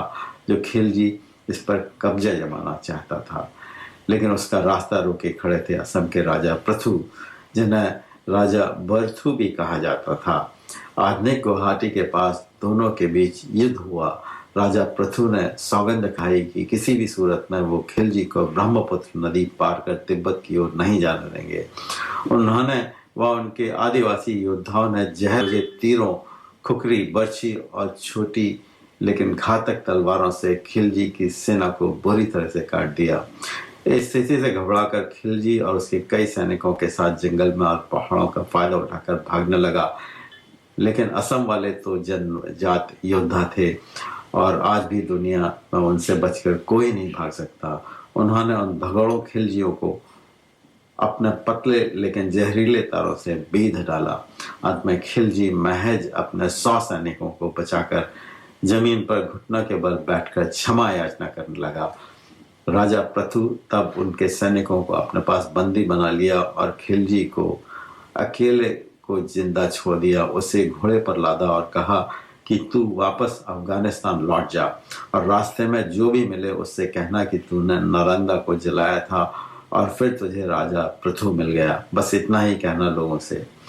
खिलजी रास्ते पर इतना बेइज्जत हुआ कि जब वो वापस अपने ठिकाने पहुंचा तो उसकी दास्तां सुनकर उसके ही भतीजे अली मर्दान ने ही उसका सर काट दिया। लेकिन कितनी दुखद बात है कि इस बख्तियार खिलजी के नाम पर बिहार में एक कस्बे का नाम बख्तियारपुर है और वहाँ रेलवे जंक्शन भी है, जबकि हमारे राजा पृथु के नाम के शिलालेख को भी ढूंढना पड़ता है। लेकिन जब अपने ही देश भारत का नाम भारत करने के लिए कोर्ट में याचिका लगानी पड़े तो समझा जा सकता है कि क्यों ऐसा होता है। हेलो ऑस्ट्रेलिया, अपनी सभी मेडिकल, डेंटल और लैब सप्लाईज के लिए संपर्क कीजिए विशमेड प्रोप्राइटरी लिमिटेड से। विशमेड 11 साल पुरानी एक रिलायबल कंपनी है। Wishmed has availability of quality products at reasonable price. You wish, Wishmed delivers. That's their motto. अधिक जानकारी के लिए संपर्क करें 0296728656 पर या ऑनलाइन जाएं www.wishmed.com.au. Wishmed is proud sponsor of Darpan Radio. तो प्रदीप जी, ये तो बहुत ही आपने कथा इस तरीके की सुनाई जिसके बारे में तो कोई मुझे भी नहीं मालूम था। ऐतिहासिक तथ्य जो है इसके हैं ही नहीं। अच्छा, दूसरा है कि ये बख्तियार खिलजी हैं और एक जो थे वो अलाउद्दीन खिलजी, तो इन दोनों का कोई संबंध था आपस में? हाँ, रिलेटिव। अच्छा, रिलेटिव थे ये। तो ये अलाउद्दीन से पहले हुए हैं, बाद में हुए हैं? ये तो पहले थे। अच्छा, ये पहले थे। ओके। तो नहीं, बख्तियार खिलजी स्टेशन, बख्तियारपुर स्टेशन है, इसके बारे में मैंने पहले भी सोशल मीडिया में पढ़ा था कि मतलब जो है वो जिन्होंने आपकी इतनी प्रतिष्ठित विश्वविद्यालय को आग लगाई थी उनके नाम पर आपने स्टेशन रखा हुआ है। ये शर्म, गांव का नाम भी है, मतलब आक्रांताओं के नाम पर हमारे जो गांव है या स्टेशन है क्यों होना चाहिए उनका? तो बदलने की प्रक्रिया शुरू तो हो गई है। अब देखिए कितना काफ़ी बड़ा काम है और ये इस तरीके से बात को रखा जाता है। अगर अभी आपने रेडियो बोला है तो कुछ लोग ऐसे आएंगे, हमारे अंदर टॉलरेंस होना चाहिए, हमें अच्छी बातें करना चाहिए, हमें बदले की भावना नहीं रखनी चाहिए। बदले की भावना तो ठीक है, लेकिन ये है कि जो नहीं, ये जो लोग होते हैं इनको मैं नपुंसक भी नहीं कहता हूँ। मैं सोचता हूँ, मुझे अफसोस है कि मुझे इस तरीके से बात कहनी पड़ रही है। उनको ये जब जैसे आपने अभी हो रहा है तो चलो उस समय क्या हुआ होगा मालूम नहीं। अभी अगर किसी ने बम फोड़ा है समझो, और मान लो योगी सरकार जो आजकल करती है कि वो तोड़ देती है, सब ये कर देती है, तो जिसका परिवार खत्म हो गए हैं उनका कोई ह्यूमन राइट नहीं होता है। लेकिन एक इंसान जिसने ये करा है, अगर उसका घर ये सब तोड़ा जाता है तो उसका ह्यूमन राइट हो जाता है। उसको कोर्ट और कचहरी का ये सब बताया जाता है कि साहब आपको ये करना चाहिए। ये कहाँ से लोग पैदा होते हैं मुझे समझ नहीं आता। ये कभी इनके ऊपर कभी कुछ ऐसा हुआ है क्या? एक करेक्शन कर दो यतीन्द्र जी कि जो घर ऐसे ही नहीं तोड़ा है, लीगली तोड़ा जाता है। अगर इलीगल है तो नहीं, उनको लगता है कि साहब वो तो 50 साल में टूटना चाहिए, कोर्ट कचहरी होना चाहिए, आप जल्दी क्यों करते हो? यही है मतलब ये योगी, लेकिन इन जितने भी लोग हैं इनके नाम लेके इनको इनके परिवार के ऊपर पहले हो तब इनको मालूम पड़ेगा कि दर्द होता क्या है। बिल्कुल बिल्कुल, जो न्याय है वो होता क्या है, तब इनको मालूम पड़ेगा। फिर इनको लगेगा नहीं साहब वो हमारे लिए हुआ, अब तो न्याय होना चाहिए। एक्चुअली धीमी न्याय व्यवस्था हमारे देश की एक जो है बहुत बड़ी त्रासदी रही है। और एक कितने लीडिंग केसेस होते हैं, इवन जैसे इंदिरा गांधी के असैसिनेशन का था, उन तक के केसेस में 8-8 साल जो है वो एग्जीक्यूट करने में लग गए, जो कि एक प्राइम मिनिस्टर को मार दिया गया है, जिसमें कोई आपको तफ्तीश करने की भी ज़रूरत नहीं है, सबके सामने पूरा मारा गया है, कोई उसमें वो गुंजाइश जो है शक सुबह की नहीं है, तब इतना समय लग जाता है। तो एक नॉर्मल केस जिसमें कि गवाह हों और ये सारी चीज़ें हों, तो सोचिए क्या हाल होगा। तो यह मेरे ख्याल से उसी का परिणाम है कि हाँ 50-50 साल तक जो है वो केसेस चलते रहे, तो उन्हें मालूम है गलत ज़मीन पर कब्जा कर रखा है। तो बट मेरे ख्याल से अब धीरे धीरे एक आईटी की जो क्रांति हुई है उससे काफ़ी चीज़ों में जो है रिस्पांस टाइम जो है अब धीरे धीरे बेहतर हो रहा है। अभी सुप्रीम कोर्ट के जो प्रोसीडिंग्स होती हैं उसका लाइव टेलीकास्ट होता है, बहुत अच्छे हैं, कम से कम कुछ तो शर्म आएगी लोगों को। तो ये खिलजी के बारे में जो आप कह रहे थे प्रदीप जी, आजकल एक टीजर आया, एक फिल्म आने वाली है, आई नहीं है, आदि पुरुष करके उसका नाम है। और जिस तरीके से उसमें दिखाया गया रावण को, हनुमान का जो कैरेक्टर और जो राम का तो जैसे कपड़े वेशभूषा पहनाई गई है, उसके ऊपर काफ़ी लोगों को आपत्ति हुई है। आप इसके बारे में कुछ कहना चाहते हैं? इसमें मैंने भी न्यूज़ में इसको देखा था, और कुछ रावण को जो है वो कुछ जैसे मुझे पुरानी पिक्चर वो कौन सी खिलजी वाली याद आ गई, वो कौन सी थी जिसमें दीपिका पादुकोण थी, वो जो भी था जिसमें अलाउद्दीन खिलजी का रोल जो था वो रणवीर सिंह ने किया था। तो वो कुछ उस तरीके का दाढ़ी मूंछ और करके इस तरीके का जैसे बनाया है, तो उसके ऊपर कुछ जो है हिंदू धर्म लोगों ने आपत्ति की है कि रावण को जो है वो गलत तरीके से दिखाया गया। तो इसके एक्चुअली यतीन जी दोनों पक्ष हैं। एक चीज़ तो ये है कि रावण को कोई ऐसा तो है नहीं कि कैसे, कोई हमारा कुछ डिस्क्रिप्शन भी नहीं है वो कैसा दिखता था, तो जैसा भी एक उसके हिसाब से उसका एक चित्रण जो है वो किया गया है कि हाँ रावण ऐसा दिखता है। बहुत सिंपल सी इसमें बात है, बहुत अगर आप सीधी बात करें तो बहुत सिंपल ये है कि एक धर्म विशेष का इसमें आप जिसको कहते हैं घुसल रहे हो, बहुत सिंपल सी बात, और कुछ भी नहीं है इसमें,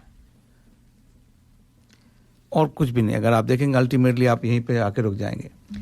अच्छा, और जो अब बर्दाश्त के बाहर है। अच्छा, उसके बारे में एक बात और बता दूं, फिल्म की बात की है आपने, तो एक फिल्म आई है PS2 पोनियन सिल्वन नाम से, PS1 करके आई है, और ये चोला वंश जो हुआ है अपने साउथ इंडिया का उसके बारे में विशेषता, तमिल मूवी है, और उन्होंने बड़ा अच्छा, उसके जो टीजर्स वगैरह आए हैं बड़े अच्छे हैं। वो रिलीज़ हो चुकी है, शायद 30 सितंबर को रिलीज़ हुई थी, और चल रही है यहाँ पर सिडनी में चल रही है, तमिल मूवी है। और ये चोला वंश जो था इतना पावरफुल था, इन्होंने जितने मंदिर साउथ ईस्ट एशिया में बने हुए हैं ना, ये बर्मा में या इंडोनेशिया में वगैरह, इन्होंने हर जगह बनाए थे, इतना फैला हुआ था इनका साम्राज्य। तो मेरे ख्याल से जब इस मूवी का ट्रांसलेशन हिंदी में हो जाएगा तो मुझे लगता है उसे देखने में बड़ा अच्छा लगेगा। इंग्लिश में तो होगा सबटाइटल्स हैं, लेकिन वो उतना मज़ा नहीं आता है।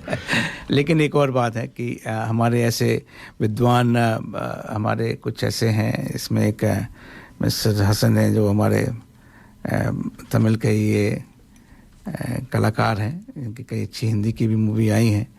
वो कहते हैं कि साहब वो तो हिंदू थे ही नहीं।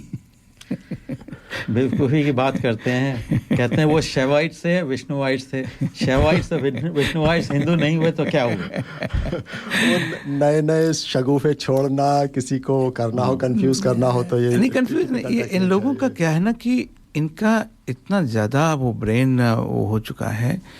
आप देखिए इंडोनेशिया में वो बड़े गर्व से कहते हैं कि हमारे पूर्वज हिंदू थे, और यहाँ यहाँ पे जो भारत में पैदा हुआ उनके बाप का नाम भी रामलाल होगा, वो कहते हैं कि हमारा बाप का नाम तो वो सऊदी अरेबिया से है, अपने बाप को जो नहीं पहचानेगा तो क्या करेगा। वंदे मातरम बोलना हमारे यहाँ पाप है। चलिए थोड़ा विषय बदलते हैं प्रदीप जी। हमारे एक श्रोता हैं, वो जैसे भी हम लोग दिवाली के कार्यक्रम की बात कर रहे थे हम लोग, और चौहान साहब ने बहुत अच्छी जानकारी दी थी। तो सिडनी में बहुत सारे जो है दिवाली के विशेष कार्यक्रम हो रहे हैं, बस 2 हफ्ते दूर ही है दिवाली। तो ऐसे ही हमारे एक राज गर्ग जी हमारे नियमित श्रोता हैं, वह भी दिवाली का एक बहुत सुंदर कार्यक्रम जो है हर वर्ष आयोजित करते हैं, और हमेशा की तरह इस वर्ष भी हो रहा है। तो उनसे बात करते हैं अपने कार्यक्रम के बारे में जानकारी देने के लिए। तो राज जी, आपका दर्पण रेडियो पर स्वागत है। थैंक यू प्रदीप जी, आपका बहुत बहुत धन्यवाद, और दर्पण रेडियो का बहुत बहुत धन्यवाद। सबसे पहले तो मैं एक्चुअली दर्पण रेडियो का धन्यवाद प्रकट करना चाहूँगा कि एक बहुत अच्छा प्लेटफॉर्म है जिसके ऊपर हम सभी मिले हुए हैं, अपनी कम्युनिटी के लिए, अपने कल्चर के लिए, अपने रिलीजन के लिए हम लोग एकजुट कर रहे हैं। उसमें आपका बहुत बहुत बहुत सहयोग है, तो thank you very much for that. धन्यवाद गर्ग जी, आपने इतना अच्छा हमारे रेडियो के लिए बोला। और अब ये बताइए कि दशहरा तो हो गया, अब दिवाली की क्या तैयारी है? आपका जो विशेष कार्यक्रम होता है उसके बारे में हमारे श्रोताओं को बताइए। हाँ जी प्रदीप जी, एक ये हम लोगों ने ना एक कुटुंब करके ग्रुप बनाया हुआ है छोटा सा, उसमें 80-90 फैमिलीज हैं। तो उसमें हम लोग यही जो अभी मैंने बताया, जैसे आपके दर्पण रेडियो का भी मोटो है कि अपने कल्चर को, अपने रिलीजन को, अपने फेस्टिवल्स को एकजुट होकर मिलकर मनाएं। आई नो हिंदू काउंसिल बहुत सारे प्रोग्राम हो रहे हैं, पर ये कि इंडियन कम्युनिटी भी इतनी ही बढ़ती जा रही है। तो इस बार हम लोग कुटुंब परिवार हार्वेलो पेविलियन कासल हिल शो ग्राउंड में नेक्स्ट संडे 3 बजे प्लान कर रहे हैं। नेक्स्ट संडे मतलब 16 तारीख को? 16 अक्टूबर। हाँ जी। ओके 3 बजे, ठीक है। तो क्या क्या होगा इस कार्यक्रम की विशेषताएं भी बताइए। हाँ जी, तो इसमें हम सबसे पहले तो शुरू करने वाले हैं हवन से। करीब हम जस्ट 3 o'clock हम लोग हवन शुरू करेंगे। उसमें वही एनकरेजिंग कि अगर बच्चे ज्यादा पार्टिसिपेट कर पाए, और हवन से शुरू करके फिर हमारे अपने दिवाली के जो नॉर्मल प्रोग्राम्स हैं उससे शुरू करेंगे हम लोग। और जो इसकी हाइलाइट्स हैं, बच्चों के द्वारा रामलीला है इसमें, और बच्चों की बहुत सारी परफॉर्मेंस है जिसमें उनके भजन हो गए, कीर्तन हो गए, डांस हो गए, सिंगिंग हो गई है। तो ये हमारे हाइलाइट्स मेन प्रोग्राम्स की हैं। और बीच में हम लोग ब्रेक लेंगे, उसमें हमारे थोड़ा क्या दिवाली पे खाने पीने का ना हो तो मजा नहीं आता ना, तो चाय पकौड़े रखेंगे बीच में।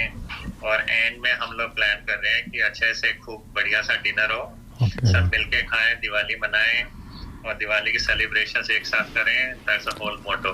बिल्कुल। तो इसमें सम्मिलित होने के लिए कितनी आर्थिक राशि लगेगी बताइए। इसमें जैसे मैंने पहले बताया कि अधिकतर हम कम्युनिटी के उससे कर रहे हैं, तो मेन जो हम लोग चार्ज कर रहे हैं वो खाली खाने का ही कर रहे हैं। केटरिंग है, तो केटरिंग में जो एडल्ट्स की टिकट है वो $30 है, और बच्चों की 20, अंडर 6 जो है वो फ्री है। नहीं, बहुत अच्छा है। एक्चुअली $30 आज की तारीख में आप कहीं भी बाहर खाने जाएं तो एक नॉर्मल कॉस्ट होती है, तो मैं समझ सकता हूं कि बिल्कुल कॉस्ट ही आप चार्ज कर रहे हैं।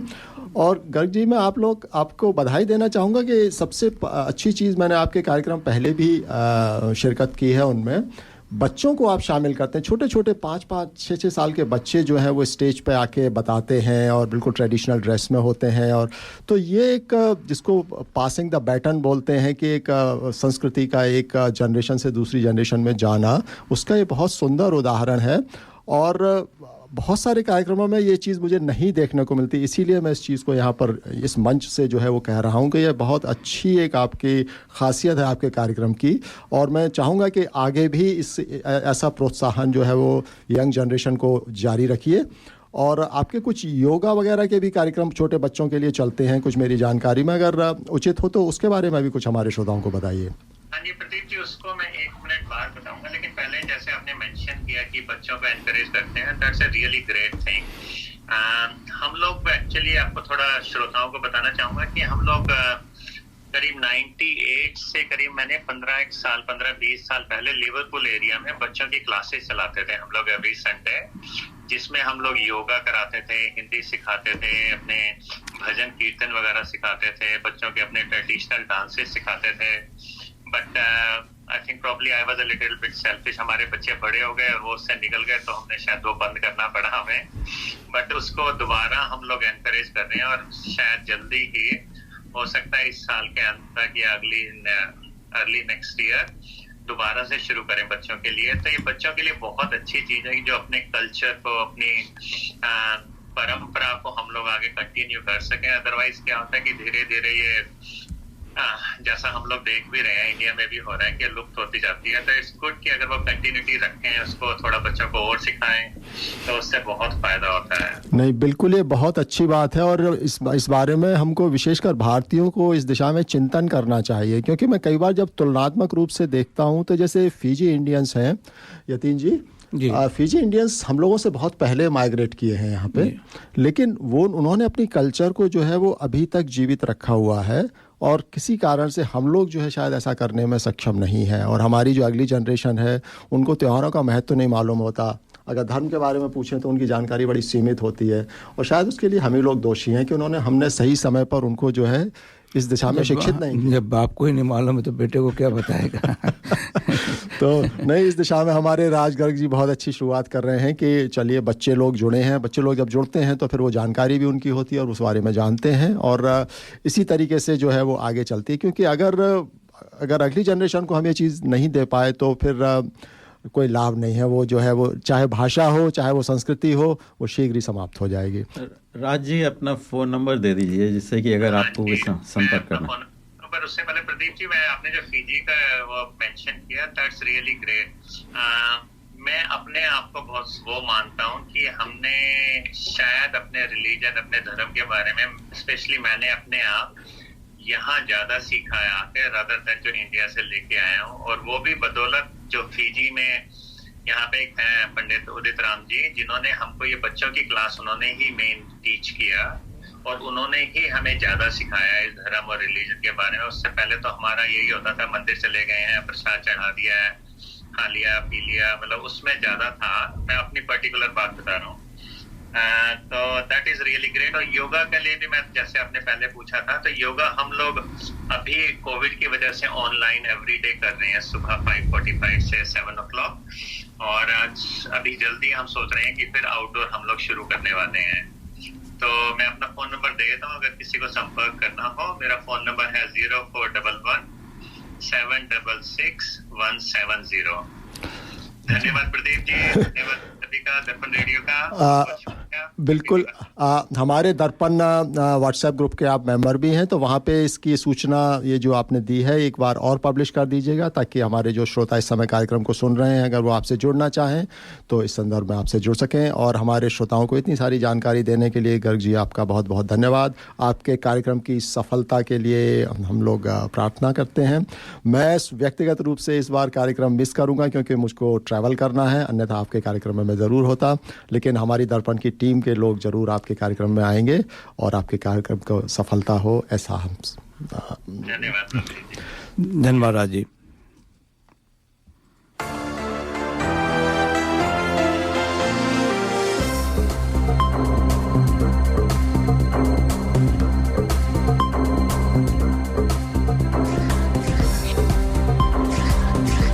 NEMBC द्वारा उत्पादित नवीनतम समाचारों में आपका स्वागत है।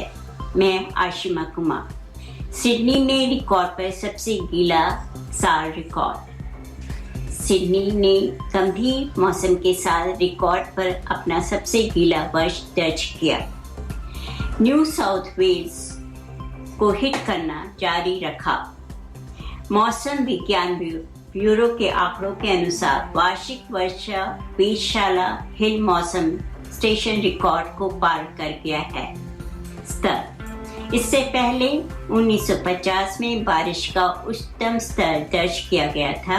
ऑस्ट्रेलिया इस समय लगातार तीसरी बार ला नीना में है, घटना जो बारिश गिरने और गंभीर मौसम की संभावना को बढ़ाती है। बैंकों ने ऑप्टस से ग्राहक आईडी डेटा की अनुमति दी।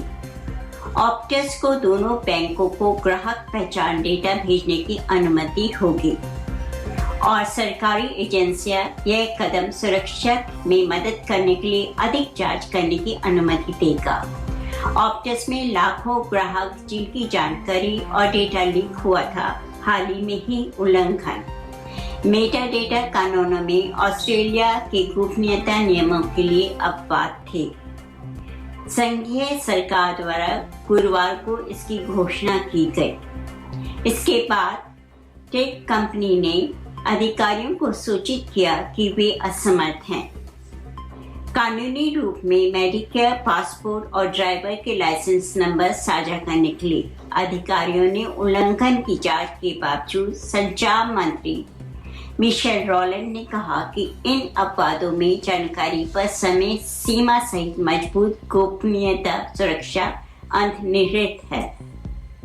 बैंकों को हर 12 महीने में ग्राहकों के डेटा की समीक्षा करनी होगी और अब इसकी आवश्यकता नहीं है तो उसे नष्ट कर दिया जाएगा। ऑस्ट्रेलिया जीपी तक पहुंच में सुधार करने के लिए पॉजिटिव पिच ऑस्ट्रेलिया के शीर्ष चिकित्सा निकाय ने देश भर में सामान्य चिकित्सक के काम करने के तरीकों को ओवरहॉल करने की योजना का प्रस्ताव किया है। ऑस्ट्रेलियन मेडिकल एसोसिएशन ने बुधवार को RSGP जनरल प्रैक्टिस क्राइसिस समिति में 7 सूत्रीय योजना पेश की। AMA की योजना मेडिकेयर के अनुक्रमण में सुधार के लिए कहती है, जिससे चिकित्सकों को बढ़ती लागत और छूट के बजाय रोगी देखभाल पर ध्यान केंद्रित करने की अनुमति मिलती है।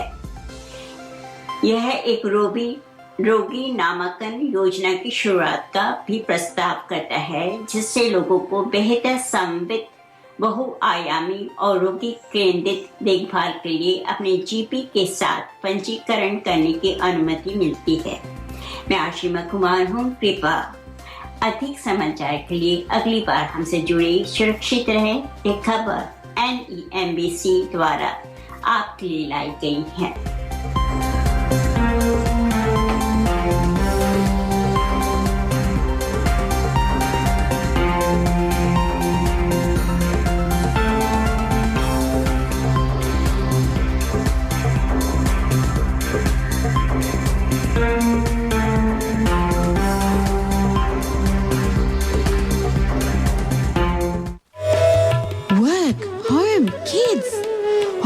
Life is so busy. Where is the time to cook? With Curry Master's complete curry mix, it's ready to cook with 3 simple steps and the curry is ready. It's so easy. They have huge variety to choose from. Their vegan butter chicken and Thai tofu curry is a big hit.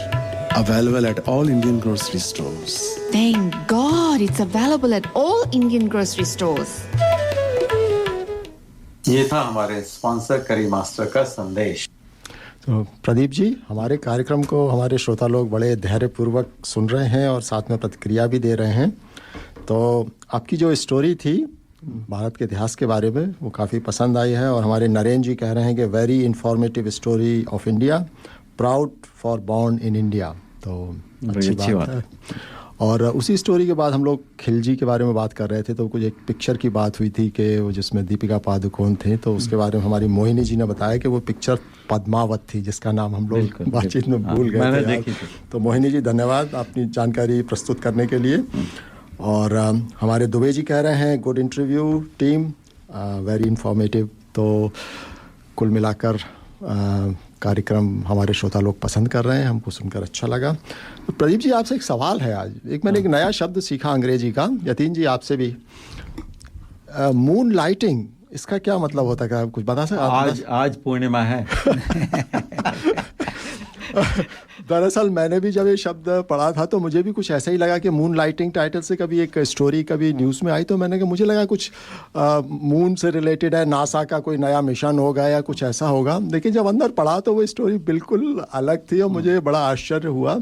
Moon lighting जो है एक ऐसा concept है जहाँ एक आदमी जो है वो 2 नौकरियां करे, उसको मून लाइटिंग कहते हैं। अभी पता नहीं ये शब्द का उद्भव कहाँ से हुआ है और कैसे निकला है, लेकिन हाँ, जैसे नॉर्मली लोग एक से अधिक नौकरियां करते हैं। यहाँ पे मैं थोड़ा स्पष्ट करना चाहूँगा, जैसे हम लोग फुल टाइम जॉब करते हैं, शाम को कुछ लोग हैं टैक्सी चलाते हैं या कुछ लोग ट्यूशन पढ़ा लेते हैं, उसको मून लाइटिंग नहीं कहते। मून लाइटिंग ऐसे कहते हैं कि एक जैसे 2 जॉब आप करें। तो मुझे लगता है ये आईटी सेक्टर के लिए है। जी हाँ, आईटी सेक्टर के लिए, जहाँ पर लोगों ने 2 जॉब किए साथ साथ और फिर बाद में पकड़े गए तो फिर उनका रिस्ट्रेंचमेंट शुरू हुआ। जो फ्रीलांसिंग होती है उससे लोग कंफ्यूज कर जाते हैं। फ्रीलांसिंग में तो आप जैसे आप सब कॉन्ट्रैक्टर होते हो, यू आर नॉट एम्प्लॉय किसी के। मून लाइटिंग में क्या हो रहा है कि आप किसी 2 के एम्प्लॉय हो जाते हो, और जो अभी वर्क फ्रॉम होम हो रहा है ये उसकी वजह से हो रहा है। हाँ, अभी ऐसी टेक्नोलॉजी आ गई, क्योंकि हमारा चूँकि अकाउंटिंग का है तो मैं ऐसी टेक्नोलॉजी का भी हम लोग कर रहे हैं कि हमें ये मालूम पड़ जाता है, तो हमारी टीम जो है ना कम से कम 5-6 लोकेशन पे होती है, तो कब आदमी ने लॉगिन करा क्या कर रहा है उसमें हमें फिर मालूम पड़ जाता है क्या हो रहा है। तो टेक्नोलॉजी भी हेल्प कर रही है। तो मून लाइटिंग का इसको रोकना बड़ा मुश्किल है, मैं समझता हूँ, क्योंकि इसको एक्सेप्ट करना ही पड़ेगा। नहीं, रोक तो लिया ही गया है। हुआ ये कि जो गवर्नमेंट के पास सुपर 2 सोर्स से आ रहे थे, जो कंपलसरी सुपर है वो 2 सोर्सेज से आ रहे थे, तो उन्होंने कहा कि भाई ये क्या चक्कर हुआ, तो पकड़ लिया गया। नहीं, वो तो आप ये नहीं, ये इससे कोई गवर्नमेंट को कोई लेना देना नहीं होता है। बात है प्रदीप जी, गवर्नमेंट आपको 50 तो अगर कोई जैसे पिज्जा हट पे नौकरी शाम को पार्ट टाइम करता है तो 2 सुपर तो उसके भी आएंगे। वो नहीं है लॉजिक। इसमें क्या होता है कि जो इसमें एक्चुअली इशू कुछ दूसरा है। इट्स नॉट अबाउट कि आप 2 जगह काम कर रहे हो। इसमें जो प्राइवेसी का इशू होता है कि आपने एक कंपनी की टेक्नोलॉजी या एक कंपनी की जो की हो सकती है स्ट्रेटजी आपने दूसरे को दे दी, वो बहुत बड़ी चीज़ है। अच्छा, हाँ, तो यहाँ पे इसका नहीं, आप बेशक करिए, एक्चुअली लीगली आपको रोका नहीं जा सकता। भाई देखिए, 2 नौकरी, जहाँ तक मेरी अंडरस्टैंडिंग है वो है कि 2 नौकरी के लिए आप नहीं रोक सकते, लेकिन कन्फ्लिक्ट ऑफ इंटरेस्ट जो यतीन जी ने बताया कि पता लगा कि जैसे मैं 2 बैंक के लिए काम कर रहा हूँ, पता लगा घर से काम कर रहे हैं, पता लगा कॉमनवेल्थ बैंक के लिए भी काम कर रहा हूँ और साथ में पता लगा मैंने सेंट जॉर्ज बैंक में भी नौकरी कर ली, और चूंकि घर से काम करना, इधर का मीटिंग अटेंड किया, फिर थोड़ी देर बाद उधर का मीटिंग अटेंड कर लिया, दोनों साथ पढ़ रहे हैं, एक जगह से माफ़ी मांग ली और काम आपका चला जा रहा है। लेकिन उसमें क्या है, फिर कन्फ्लिक्ट ऑफ इंटरेस्ट यहाँ आ जाता है कि चूंकि दोनों की आप इनर पॉलिसी से वाकिफ़ हैं, कहाँ क्या हो रहा है, क्या क्या नए नए प्रोडक्ट्स बना रहे हैं और इधर की नॉलेज आप उधर करें, वो एक क्राइम है, इनसाइडर ट्रेडिंग या जो उस तरीके का है, तो वो जो है वहाँ पे गलती आ जाती। तो कुल मिला के जो नियम प्रदीप जी बहुत पुराना, उसमें कोई कन्फ्लिक्ट ऑफ इंटरेस्ट हमेशा से गलत था कि भाई कहीं भी जगह आप जो है 2 जगह के आपके अगर हितों का टकराव है तो उसको रोका जाना चाहिए। तो ये भी वही है। तो मून लाइटिंग जो है वो मेरे ख्याल से, लेकिन इसके कई कारण हैं जो शायद मैं कहना चाह रहा था कि जो शॉर्टेज ऑफ एम्प्लॉय है ना, वो बहुत बड़ी प्रॉब्लम है। मैं तो इसका भुक्तभोगी हूँ। हमें 3 हमारे स्टाफ वी हैव लॉस्ट 3, वो सब बिग बॉयज़ होते हैं सिटी वाले, वो हम जैसे लोगों को टारगेट करते हैं। और जब आदमी के पास नहीं है जॉब, तो आप मेरे लिए ये सिचुएशन कि भाई किसी को भी हायर करो, कैसे भी काम चलाना है, तो मून लाइटिंग ही तो मून लाइटिंग कर लो, क्या करना है। नहीं, तो वो तो एम्प्लॉय की तरफ से हुआ, लेकिन ये है कि अगर एक एम्प्लॉय दूसरी जगह एम्प्लॉयमेंट करता है तो वो मून लाइटिंग हुई। हाँ, तो एम्प्लॉयर भी तो उसमें भागीदार है ना। आप कैसे एम्प्लॉयर को बताया, अगर नहीं बताया तो वो मालूम तो पड़ ही जाता है ना। हाँ, नहीं, लेकिन वही थोड़ा सा ग्रे एरिया है कि कई जगह जो आपको मालूम है कि मैं बताऊंगा तो वो बुरा मानेंगे, तो आप नहीं बताएंगे। एम्प्लॉयर इसमें बेनिफिट ले रहा है, आप समझने की कोशिश करिए। वो कह रहा है हाँ इसको ले लेते हैं, करने तो वहाँ की जानकारी हमको देता रहेगा। नहीं, वो तो दूसरी तरफ से लीगल हो गया। लेकिन ये है कि ये मुझे लगता है कि ये जो आईटी सेक्टर का डेवलपमेंट हुआ है, इससे ट्रांसपेरेंसी बढ़ी है। ट्रांसपेरेंसी बढ़ने से करप्शन कम हुआ है फॉर श्योर, और कम होता जाएगा। जैसे कि मोदी जी ने सबके अकाउंट खुलवा दिए, उनको डायरेक्ट पेमेंट होता है। जैसे राजीव गांधी कहा करते थे कि जब 1 रुपया खर्चा होता है तो 15 पैसे नीचे तक पहुंचते हैं, लेकिन मोदी जी ने कुछ ऐसा कर दिया कि पूरा रुपया पहुंच जाता है अकाउंट में। आपको मालूम है कि जो यूपीआई एक जो भारत की पेमेंट सिस्टम है, उसने सारे रिकॉर्ड तोड़ दिए हैं। बिलियंस ऑफ डॉलर का ट्रांजैक्शंस हो रहा है, जो ट्रांजैक्शन नंबर हर महीने बढ़ रहे हैं। और जो कंट्री जैसे जर्मनी के अगर आप समझो एग्जांपल लो, वो अपने सिस्टम को नहीं कर पा रहे हैं। छोटा सा अगर आप भारत से तुलना करेंगे, और वो नहीं कर पा रहे हैं। और भारत सरकार की ये जो टेक्नोलॉजी है सब इस इतनी अच्छी काम कर रही है और फार मोर इफेक्टिव। पहले क्या होता था कि मास्टर कार्ड और वीज़ा कार्ड वो 1%, 2% ये सब लेके काम करते थे, सब खत्म हो गया। अभी भिखारी जो है ना, आई डोंट नो आपने सुना है कि नहीं, आपने देखा है भिखारी का पेटीएम वो रखा होता है, क्यूआर कोड है, स्कैन करिए, जितनी श्रद्धा हो उतना दे दीजिए है, क्योंकि लोगों पर पैसा नहीं होता है। हम भिखारी कहाँ जाए फिर? ये तो मजाक की बात है, लेकिन नहीं हो रहा है। नहीं आपको चाहिए, मैं आपको भेजता हूँ उसका जो नहीं सब्जी, आपने सब्जी वाला तो देखा है, चाट वाला देखा है कि नहीं देखा है? देखा। तो भिखारी वाला उसकी दुकान कम थोड़ी चलती है। अच्छा चलिए मानिएगा बात। चलिए तो हाँ, कार्यक्रम को आगे बढ़ाते हैं। तो प्रदीप जी, इंडियन आइडल एक शो आता है टीवी में, काफ़ी पॉपुलर हुआ। वहाँ पे अच्छे जो है वो सिंगर्स जो है वो नेशनल लेवल के मिलते हैं यंगस्टर्स में। तो उसी के एक शो में एक बार जावेद अख्तर जो थे वो मुख्य अतिथि थे और उन्होंने अमिताभ बच्चन के बारे में कुछ रोचक जानकारी बताई थी। और उन्होंने बताया कि किस तरह अमिताभ बच्चन को फिल्म जंजीर, जो कि पहली पिक्चर थी जिसके बाद अमिताभ बच्चन ने अपने आप को एक अभिनेता के रूप में स्थापित कर लिया था, तो और बट उस पिक्चर को बहुत सारे उस समय के लीडिंग एक्टर्स जो थे वो उन्होंने रिजेक्ट कर दिया था। तो चलिए कुछ ऐसी ही रोचक जानकारी का आनंद हमारे श्रोताओं को दिलाते हैं और साथ ही सुनते हैं अमिताभ बच्चन पर फिल्माया और किशोर कुमार का गाया हुआ फिल्म सौदागर का एक गीत। जंजीर के वक्त सलीम अंकल और आपने जब ये फिल्म लिखी थी, Amit ji was such a good actor, but I think he was not going through, I mean, the right films or whatever. तो उसके पहले ये जो अमित जी पे लैंड हुआ है, हमें सदी का सबसे बड़ा महानायक मिला, जो कन्विक्शन उस वक्त आपका रहा होगा जंजीर में अमित जी को लेने का, वो एक कौन सा पल था या क्या मोमेंट था या कैसे हुआ, ये मैं तो जानना चाहता हूँ। and I'm sure the audience wants to know because it is the biggest turning point in history actually. Actually इस कहानी का तो मैं क्रेडिट सलीम साहब को देना चाहूंगा। बेसिक लाइन है और जो कैरेक्टर है एंग्री यंग मैन का, वो उनका सोचा हुआ है। तो अब जो हमने मनाई किस वक्त कि जब आर.डी. बर्मन पीक पे था, जब लक्ष्मीकांत प्यारेलाल पीक पे थे, सुपरहिट म्यूजिक चल रही थी, Rajesh Khanna the romantic singing star, उस वक्त हमने एक ऐसी स्क्रिप्ट लिखी जिसमें हीरो गाने नहीं गाता, हाँ, जिसमें हीरो रोमांस नहीं करता, अनबिलीवेबल, जिसमें हीरो की कोई कॉमेडी नहीं है, 73 में। तो अब ये मार्केट के खिलाफ बात थी। उस वक्त हीरो की इमेज थी दिलीप कुमार, देवानंद, राजेश खन्ना। अब ये एक टॉल सीरियस फेस का इंटेंस सा लड़का, ओके यार ये तो अलग ही है, एक तो लंबा बहुत है यार।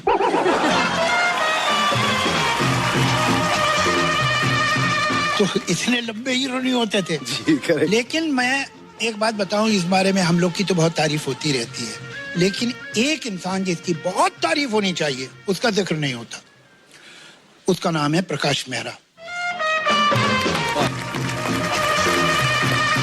प्रकाश मेहरा ने ये कहानी ली और ये उनका पहला प्रोडक्शन होने वाला था और ये कहानी हर सक्सेसफुल हीरो ने रिजेक्ट कर दी कि हर हीरो कह रहा है कि कहानी ठीक नहीं है, मैं नहीं करूंगा। उसने कहा कि बनाऊंगा तो मैं यही। क्या बात है, मैं सलाम करता हूँ। और उसके बाद ये बड़ा अच्छा हुआ कि हर हीरो ने रिफ्यूज कर दिया। एक बार मैं कहीं कार में एक बहुत मशहूर जर्नलिस्ट के साथ जा रहा था, तो मैंने दिखाया कि देखो ये जो बंगला है ना, मैं इसके पोर्च में सोता था। तो कहने लगा अच्छा। फिर आगे चली तो इधर बात हो रही थी, मैंने एक हीरो का जिक्र किया कि उन्होंने भी सुन के रिजेक्ट कर दिया था। तो कह लिया अगर उन्होंने कर ली होती तो मैंने कहा फिर मैं उसी पोर्च में सो रहा होता। तो ये हमारी किस्मत थी कि हमें अमिताभ बच्चन जैसे एक्टर इस रोल के लिए मिले।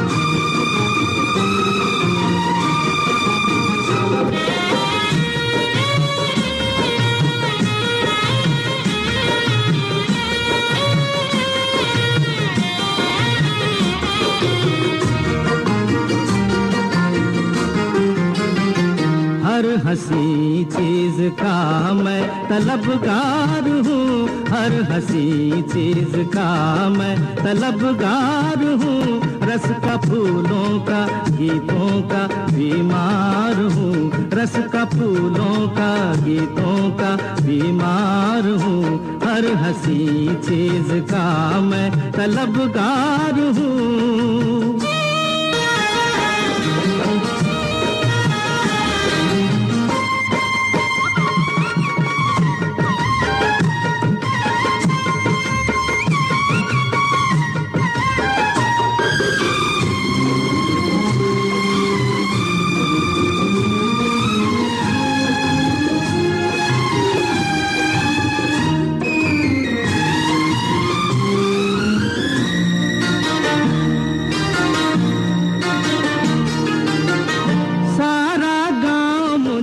रसिया कहे, सारा गांव मुझे रसिया कहे, जो भी देखे मन बसिया कहे, हाय रे जो भी देखे मन बसिया कहे, सबकी नजरों का एक मैं ही दीदार हूँ, रस का फूलों का गीतों का बीमार हूँ, हर हंसी चीज का मैं तलबगार हूँ।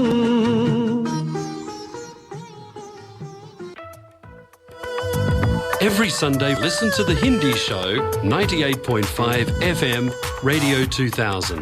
हर रविवार सुनिए दर्पण हिंदी कार्यक्रम 98.5 FM पर सुबह 9 से 11 बजे तक।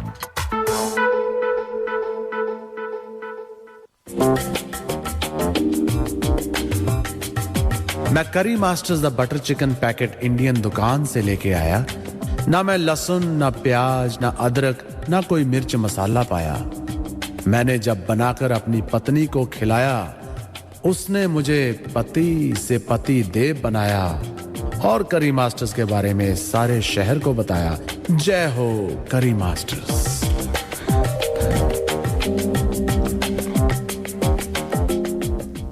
ये था हमारे स्पॉन्सर करी मास्टर का संदेश। भाई उपाध्याय जी, ये जो गाना आपने सुनाया है, हर हंसी का मैं तलबगार हूँ, हर हंसी चीज का मैं तलबगार हूँ, बहुत ही दिनों बाद सुना। क्या कौन सी फिल्म का था? ये एक्चुअली एक पिक्चर थी सौदागर, और एक्चुअली एक हमारे प्रोड्यूसर हुआ करते हैं ताराचंद बड़जात्या, राष्ट्रीय प्रोडक्शन के नाम से जानते हैं, हाँ। जिनकी पिक्चरें जो है वो आपका हम आपके हैं कौन, नदिया के पार, हम साथ साथ हैं, मतलब पारिवारिक पिक्चर। एक वही पिक्चर ऐसी है जो कि अगर कोई मुझको सीडी दे के भाई हाँ राष्ट्रीय प्रोडक्शन की पिक्चर है, तो मैं परिवार के साथ आंख बंद करके देख सकता हूँ, सुनिश्चित करके कि इसमें कोई ऐसी ऑकवर्ड सिचुएशन नहीं होगी जिसमें मुझे बच्चों के सामने से या माता पिता के सामने से उठना पड़ेगा। अदरवाइज आजकल तो प्रदीप जी पिक्चर में कोई भरोसा नहीं, ऐसी ऐसी सिचुएशन, हाँ, अभिव्यक्ति के नाम पे जो है वो फूहड़पन परोसने में लोगों को बिल्कुल भी तनिक भी संकोच नहीं है। तो ये सौदागर जो थी एकमात्र पिक्चर है जो राष्ट्रीय प्रोडक्शन की, और अमिताभ बच्चन ने अपने शुरू के की थी। बाद में तो एक कमर्शियल बड़े बड़े निर्माताओं के साथ ही काम करते थे। और इस पिक्चर की भी बड़ी अच्छी कहानी है कि इसमें जो थे ये गुड़ बेचा करते थे। एक गरीब मुस्लिम परिवार से थे अमिताभ बच्चन, और नूतन ने इनकी पत्नी का रोल किया था, मगर दूसरे विवाह की इनको ललक हुई और इन्होंने पद्मा खन्ना जो थी दूसरी अभिनेत्री थी उनसे विवाह किया, और उसमें मेहर जो था वो एक तरीके से अपनी पहली पत्नी को चीट किया, और उसी प्रकार की बड़ी भावुक कहानी थी। आप देखेंगे तो बड़ा आनंद, यदि नहीं देखी है तो मैं कहूँगा इसको देखिए और आपको पता चलेगा कि अमिताभ बच्चन का एक्टिंग टैलेंट कितना है। अच्छा, एंग्री यंग मैन तो बहुत देखा है, लेकिन जब भावुकता का अभिनव की बात आती है तो बहुत अच्छा है। और अब यति जी कुछ हम अभी हिजाब के बारे में आप कुछ बात कर रहे थे। जी प्रदीप जी, मैं एक बात कहना चाहता हूँ, खासतौर पे जो हमारे इंटेलेक्चुअल लोग हैं, काफ़ी जो ह्यूमन राइट वाले जो लोग हैं जिनकी बड़ी संवेदना होती है, मैं उनसे बात करना चाहता हूँ कि ईरान में जो हुआ है और उससे पूरी वहाँ की ईरान की यूनिवर्सिटी कॉलेज तक में पहुँच गया है, पूरी दुनिया में पहुँच गया, हर जगह हो रहा है। अभी अफ़गानिस्तान में हुआ जो लेडीज़ के साथ में, जो पाकिस्तान में जिस तरीके से हो रहा है, आप जरा सा कोई यूट्यूबर होता है उसने कुछ उसके बाल खुले हैं, क्या हो जाता है इन लोगों को, कहाँ पे इनका ह्यूमन राइट चला जाता है? क्या ये जो लड़कियां हैं जो उनकी कोई जीवन की वैल्यू नहीं है? उनके बारे में कोई क्यों बात नहीं करता है। पिछले सप्ताह हमने ताहिरा जी को बुलाया था अपने रेडियो प्रोग्राम में, उनसे जब हम और भी बात करें तो अब द रेडियो प्रोग्राम कितना बेबस कर दिया उनको, उनका ह्यूमन राइट के बारे में ना यूएन बात करता है, ना कोई जो पढ़े लिखे लोग हैं, इनको क्या हो गया है। लेकिन यतीन जी यहाँ पर मेरी एक मैं आपत्ति या एक मेरी प्रश्न है कि जैसे भारत में अभी जब हाई कोर्ट ने डिसीजन दिया था कि एक स्कूल का वहीं पे इसी तरीके से शुरुआत हुई थी उसकी कि स्कूल ने कहा कि ड्रेस की यूनिफॉर्म में जो है हिजाब नहीं होना चाहिए और कोर्ट ने उसको डिसीजन को माना कि हाँ भाई हाँ वो जो स्कूल की या कॉलेज की ड्रेस है उसको करना चाहिए और हिजाब जो है वो नहीं होना चाहिए।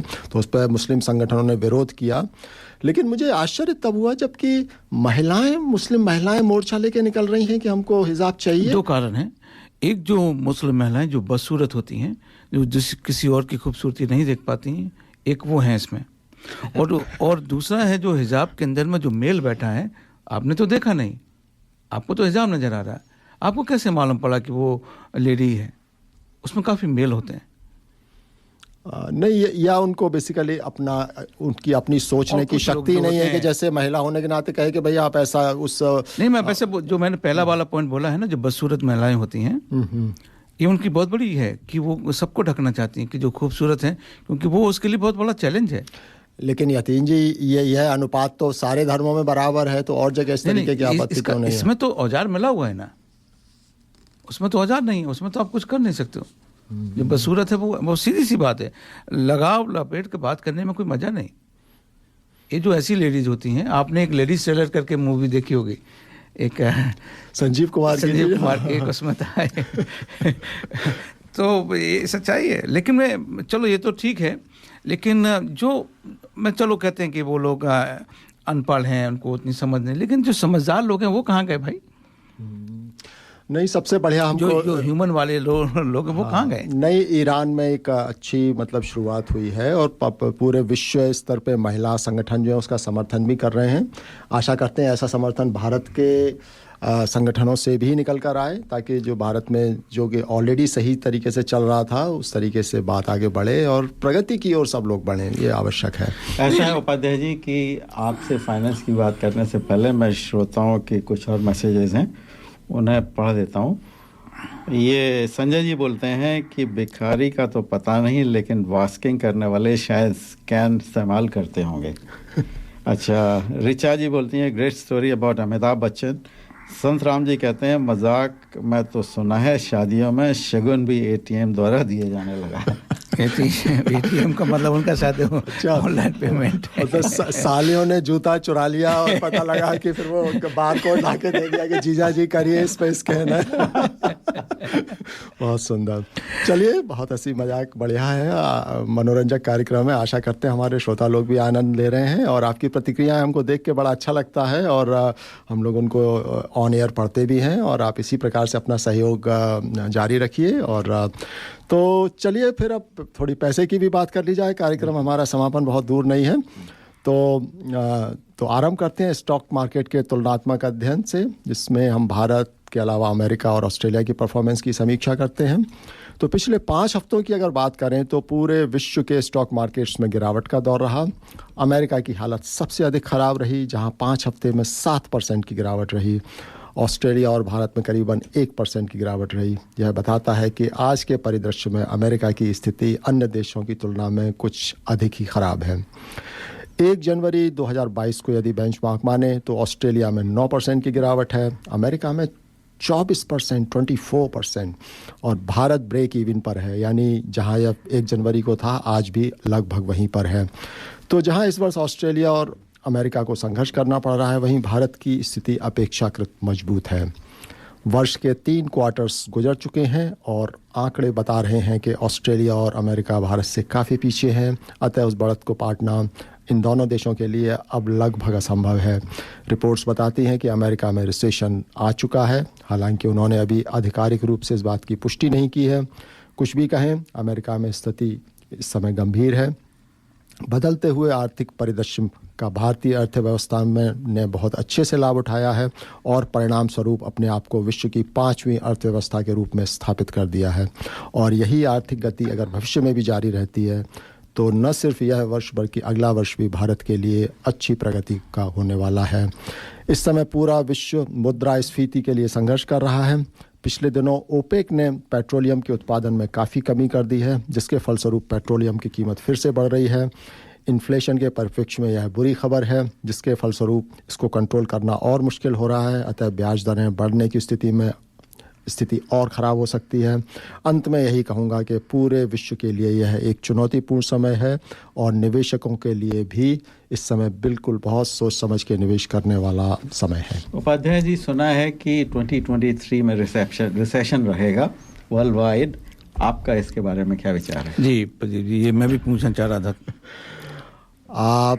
यह वर्ष तो ये लास्ट क्वार्टर इस साल का चल रहा है और अमेरिका और ऑस्ट्रेलिया तो मतलब इसको नेगेटिव ग्रोथ में है। और एक्चुअली रिसेशन की जो परिभाषा है उसके कई पहलू होते हैं, सिर्फ नेगेटिव ग्रोथ से ही नहीं होते, बहुत सारे, जैसे अनएम्प्लॉयमेंट कैसा है, इन्फ्लेशन की क्या पोजीशन है, तो उसके आधार पे कुल मिलाकर निर्धारण किया जाता है। और कई बार इन नुक्तों का फ़ायदा उठाकर कई इकोनॉमीज़ जो हैं रिसेशन से अपने आप को आधिकारिक रूप से बचाती भी हैं कि भाई ये 5 फैक्टर होते हैं जिसमें से 4 रेड हैं, एक किसी तरीके से ग्रीन मैनेज कर लिया तो बच गए, जैसे होता है ना कि सारे सब्जेक्ट में फेल नहीं हुए।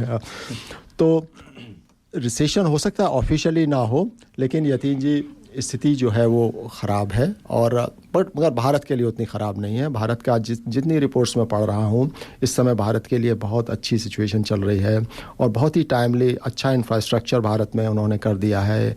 इंफॉर्मेशन टेक्नोलॉजी ने अच्छा भी, जैसे 5G भारत में शुरू हो गया, 13 शहरों में शुरू हो गया और साल के अंत तक जो है वो काफ़ी बड़े हिस्से में भारत के जो है वो एक फास्ट डाटा जो है अवेलेबल हो जाएगा। तो ये कुल मिला के प्लेटफॉर्म भारत को मिलेगा जिसमें बिल्कुल 5वें नंबर की अर्थव्यवस्था है और वहाँ पे बने रहने में उन्हें कोई दिक्कत नहीं होगी। और जो 5 ट्रिलियन इकोनॉमी की जो बात करते हैं वह लक्ष्य जो है आसानी से हासिल किया जा सकता है। जो बहुत एक जिसको कहते हैं एलिफेंट इन द रूम वाली बात है, जिस तरीके से यूक्रेन और रूस की लड़ाई है, अगर आपने पिछले 24 घंटे में फॉलो करा होगा, और मुझे लगता है कि अगर एक समहाउ किसी ने पीस ब्रो करने के लिए कुछ नहीं करा तो अगर वहाँ पर डिजास्टर हो गया तो फिर वेदर बी वांट और नॉट, क्योंकि उसमें अब वो वर्ल्ड वॉर 3 की बात कर रहे हैं। हाँ नहीं, वहाँ तो न्यूक्लियर की भी बात हो रही है और वो स्थिति है कि समय जो है वो पूरे विश्व को जो है एक तरीके से जो इन्फ्लेशन और उससे आप वैसे ही लड़ रहे हैं और मतलब कोड़ में खाज वाली जो कहावत है वो है इस समय। ऐसा है, मैं सोचता हूँ कि कॉमन सेंस विल प्रिवेल और न्यूक्लियर आर्म्स नहीं यूज़ किए जाएंगे। तो मैं एक बात और पूछना चाहता था आपसे कि अगर कोई निवेश करना चाहता है तो अमेरिका में करना चाहिए क्योंकि 24% डाउन है, इंडिया में ज़्यादा डाउन नहीं है, तो जहाँ डाउन है रिसेशन के बाद बढ़ेंगे तो फ़ायदा ज़्यादा होगा। लेकिन हम तो ये जनरल बात कर रहे हैं, अगर आपको अपना निवेश करना है तो अपना फाइनेंशियल एडवाइजर से बात करके। देखिए प्रदीप जी, नॉर्मली पहले भी ये सवाल पूछा जाता था कि निवेश करने के लिए क्या है, और चूंकि यह व्यक्तिगत होता है तो इसलिए हम यहाँ पे जनरल एडवाइस ही दे सकते हैं। लेकिन एक अच्छा जो चीज़ है, जो ऑप्शन अवेलेबल हो गया है, चूँकि इंटरेस्ट रेट अब बढ़ गए हैं, तो नॉर्मली जिन लोगों के पास ऑस्ट्रेलिया में घर है और उनके पास है तो रीड्रॉ में पैसा रखना इस समय जो है एक सुरक्षितता है, क्योंकि वो एक अच्छा आपका ब्याज जो है वो बचा रहा है, तो वो टैक्स फ्री अर्निंग आपकी एक तरीके की है। तो इस समय चूँकि स्टॉक मार्केट जो है वो काफ़ी वोलेटिलिटी के दौर से गुजर रहे हैं, तो फॉर द टाइम बीइंग उस पैसे को अपने रीड्रॉ में पार कर देने में कोई बुराई नहीं है। तो एक सेकंड में इसको ऑफसेट अकाउंट बोलते हैं, आप उसी की बात कर रहे हैं ना। तो ऑफसेट अकाउंट में क्या होता है कि आपका जो इनकम होती है, लेकिन इनकम उस सेट ऑफ हो जाती है, तो आपके अकाउंट में इनकम नहीं आती है, तो आपका लोन पे जो इंटरेस्ट आप पे करते हो, समझो 50,000 का टोटल इंटरेस्ट होता है आपका 1 साल में, और 10,000 आपकी इनकम आती है ऑफसेट से, तो वो 40,000 रह जाता है। तो एक बड़ा अच्छा आपने एडवाइस दी है कि इसमें टैक्स इफेक्ट बड़ा अच्छा है हो जाता है। चलिए, अब ऐसा है कि समय समाप्ति की ओर जा रहा है, तो एक किशोर कुमार का गीत और सुनाइए। जी हाँ, बिल्कुल। अमिताभ बच्चन की बात तो हम लोगों ने काफ़ी कर ली है, अब किशोर कुमार की भी बात करते हैं। 13 अक्टूबर को उनकी 35वीं पुण्यतिथि होगी और इस अवसर पर अनु कपूर ने एक कार्यक्रम की प्रस्तुति की है जिसमें उन्होंने किशोर कुमार के अंत समय के बारे में विशेष रूप से कवर किया है। तो चलिए किशोर कुमार के गाए हुए सुंदर गीत के साथ अनु कपूर को भी सुनते हैं।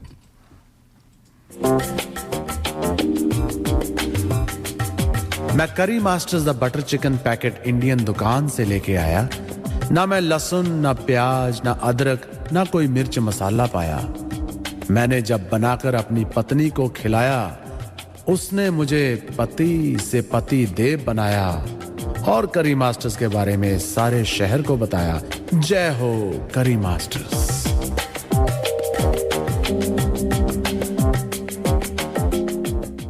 ये था हमारे स्पॉन्सर करी मास्टर का संदेश। 4 अगस्त को हिंदी सिनेमा को एक ऐसा नायाब तोहफा मिला जो सचमुच में एक अकेला यूनिक तोहफा था, यूनिक गिफ्ट थी, वेरी प्रेशियस गिफ्ट।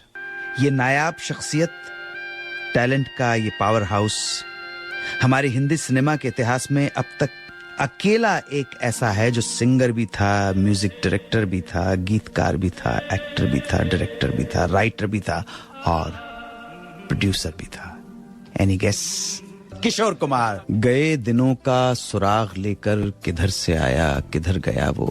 गए दिनों का सुराग लेकर किधर से आया, किधर गया वो। अजीब मानूस अजनबी था, मुझे तो हैरान कर गया वो। बस एक मीठी सी धुन सुनाकर, बस एक मोती सी छप दिखाकर, सितारे शाम बन के आया, बरंग ख्वाबे सहर गया वो। मुझे लगता है ये कविता की चंद पंक्तियां किशोर कुमार की स्मृति में और किशोर कुमार के लिए बिल्कुल बिल्कुल सही बैठती हैं। किशोर कुमार ने 2500 से भी ज्यादा गाने गाए, न केवल हिंदी बल्कि कई भाषाओं में, असमिया में, बंगाली, भोजपुरी, अंग्रेजी, गुजराती, मलयालम, कन्नड़ा, मराठी, उड़िया, पंजाबी। कई फिल्में डायरेक्ट की, कितनी फिल्मों में एज एन एक्टर काम किया, 14 फिल्में प्रोड्यूस की, 24 गीत लिखे, 12 फिल्मों को डायरेक्ट किया, 15 फिल्मों की कहानियां लिखी और 5 फिल्मों का स्क्रीन प्ले भी लिखा। मुझे नहीं लगता है कि किशोर कुमार बहुत रेयर घटना है, रेयर पर्सनैलिटी है, रेयर इंडिविजुअलिटी है। ऐसा टैलेंट शताब्दियों में कभी आता है। और किशोर कुमार की लाइफ को देखकर एक और पता पड़ता है कि शायद ही अपने जन्म स्थान छोड़कर किसी और शहर में बसने वाला आदमी का जुड़ाव अपनी जन्मभूमि से इतना रहा हो जितना किशोर कुमार का खंडवा के साथ रहा। 27 बार फिल्म फेयर के लिए नॉमिनेट हुए मगर सिर्फ 8 बार पुरस्कार मिला। अफसोस, आयरनी, दुर्भाग्य, इतने महान कलाकार को आज तक किसी तरह का राष्ट्रीय सम्मान, नेशनल अवार्ड या पद्मश्री तक नहीं मिला है। डैनी डेंगजोंगपा बताते हैं कि 13 अक्टूबर 1987 को जब उनकी तबीयत खराब होने लगी तो उन्होंने उन्हें फोन किया और बोले घर आ जाओ। डैनी बोले दादा क्रिकेट मैच देख रहा हूं, मैच खत्म करते ही घर आ जाता हूं। मैच खत्म हुआ, डैनी किशोर कुमार के बंगले पे पहुंचे, जो बंगला उन्होंने मां के नाम पे रखा था, गौरी विला। तो उन्होंने देखा बप्पी लहरी और बहुत सारे लोगों की गाड़ियां वहां खड़ी हैं और पता लगा कि दादा नहीं रहे। उन्हें आज भी याद है कि सामने दादा चिरनिद्रा में सोए थे और थोड़ी ही दूर पर एक गाना चल रहा था, तेरी दुनिया से होके मजबूर चला।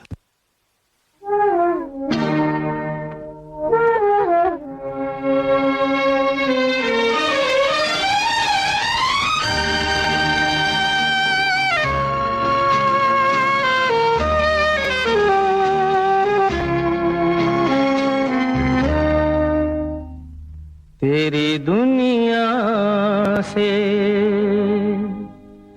होके मजबूर चला, मैं बहुत दूर बहुत दूर बहुत दूर चला, तेरी दुनिया से होके मजबूर चला, मैं बहुत दूर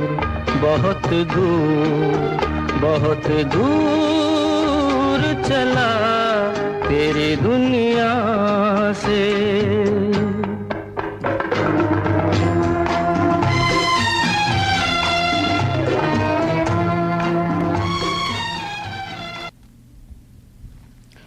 तो दोस्तों, आज का समय समाप्त होने जा रहा है। आज आपने हमारा साथ दिया, इसके लिए बहुत बहुत धन्यवाद। इसी तरह से हमें मैसेजेस करते रहिए, हमारा उत्साह बढ़ता है। आशा करते हैं हमारी मनोरंजक एवं ज्ञानवर्धक प्रस्तुति आपको पसंद आई होगी। हमारे मेहमान लोग भी आपसे विदा लेना चाहेंगे। हमारा कार्यक्रम सुनने के लिए आप सभी का आभार। श्रोताओं का प्यार और प्रोत्साहन हमको ऐसा ही मिलता रहे। आपका ये दिन और या आगे का सप्ताह भी अच्छा रहे श्रोताओं, और दिवाली खूब खुशियाँ मनाइए। और अगले सप्ताह तक के लिए नमस्कार। अपना जीवन अपने तरीके से जीजिए।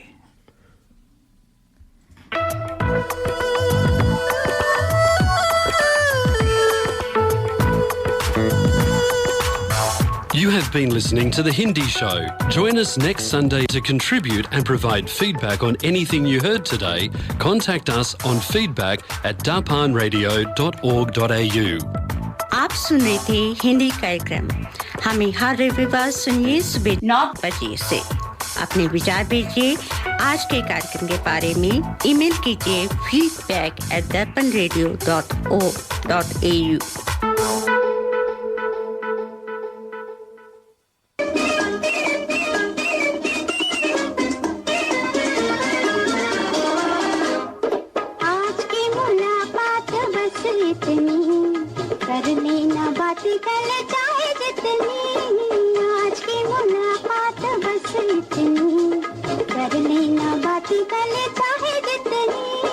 अच्छी नहीं होती है जिद इतनी, देखो हमें तुमसे है प्रीत कितनी। आज की मुलाकात बस इतनी।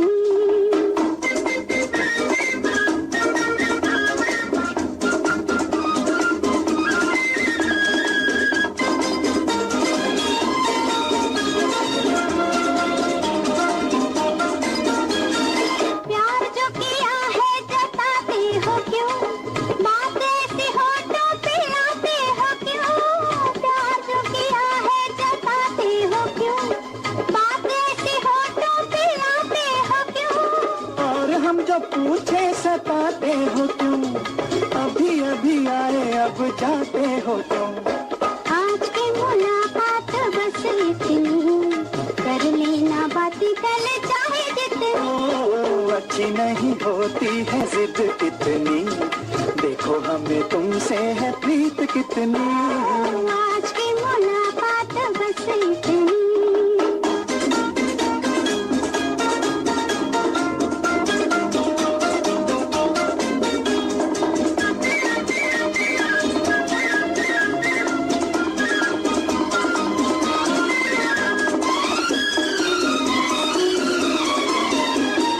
कभी कभी ऐसे भी आया करो, चांद निकले तो घर जाया करो। कभी कभी ऐसे भी आया करो, चांद निकले तो घर जाया करो। आएंगे जाएंगे मर्जी से हम, प्यार है तो लाज भी उठाया करो।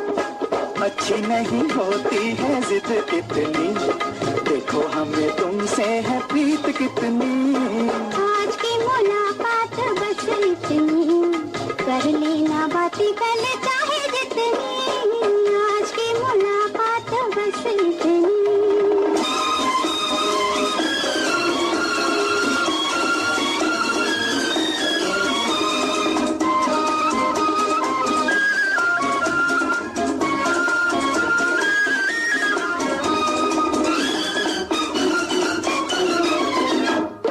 ठहरो मैं दिल को संभालूं जरा, पलकों में तुमको छुपा लूं जरा। ठहरो मैं दिल को संभालूं जरा, पलकों में तुमको छुपा लूं जरा। समझे ना अब तक मोहब्बत है क्या, आओ तुम्हें ये भी समझा दो जरा। अच्छी नहीं होती है जिद इतनी, देखो हमें तुमसे है प्रीत कितनी। आज की मुलाकात बस इतनी, कर लेना बातें कल चाहे जितनी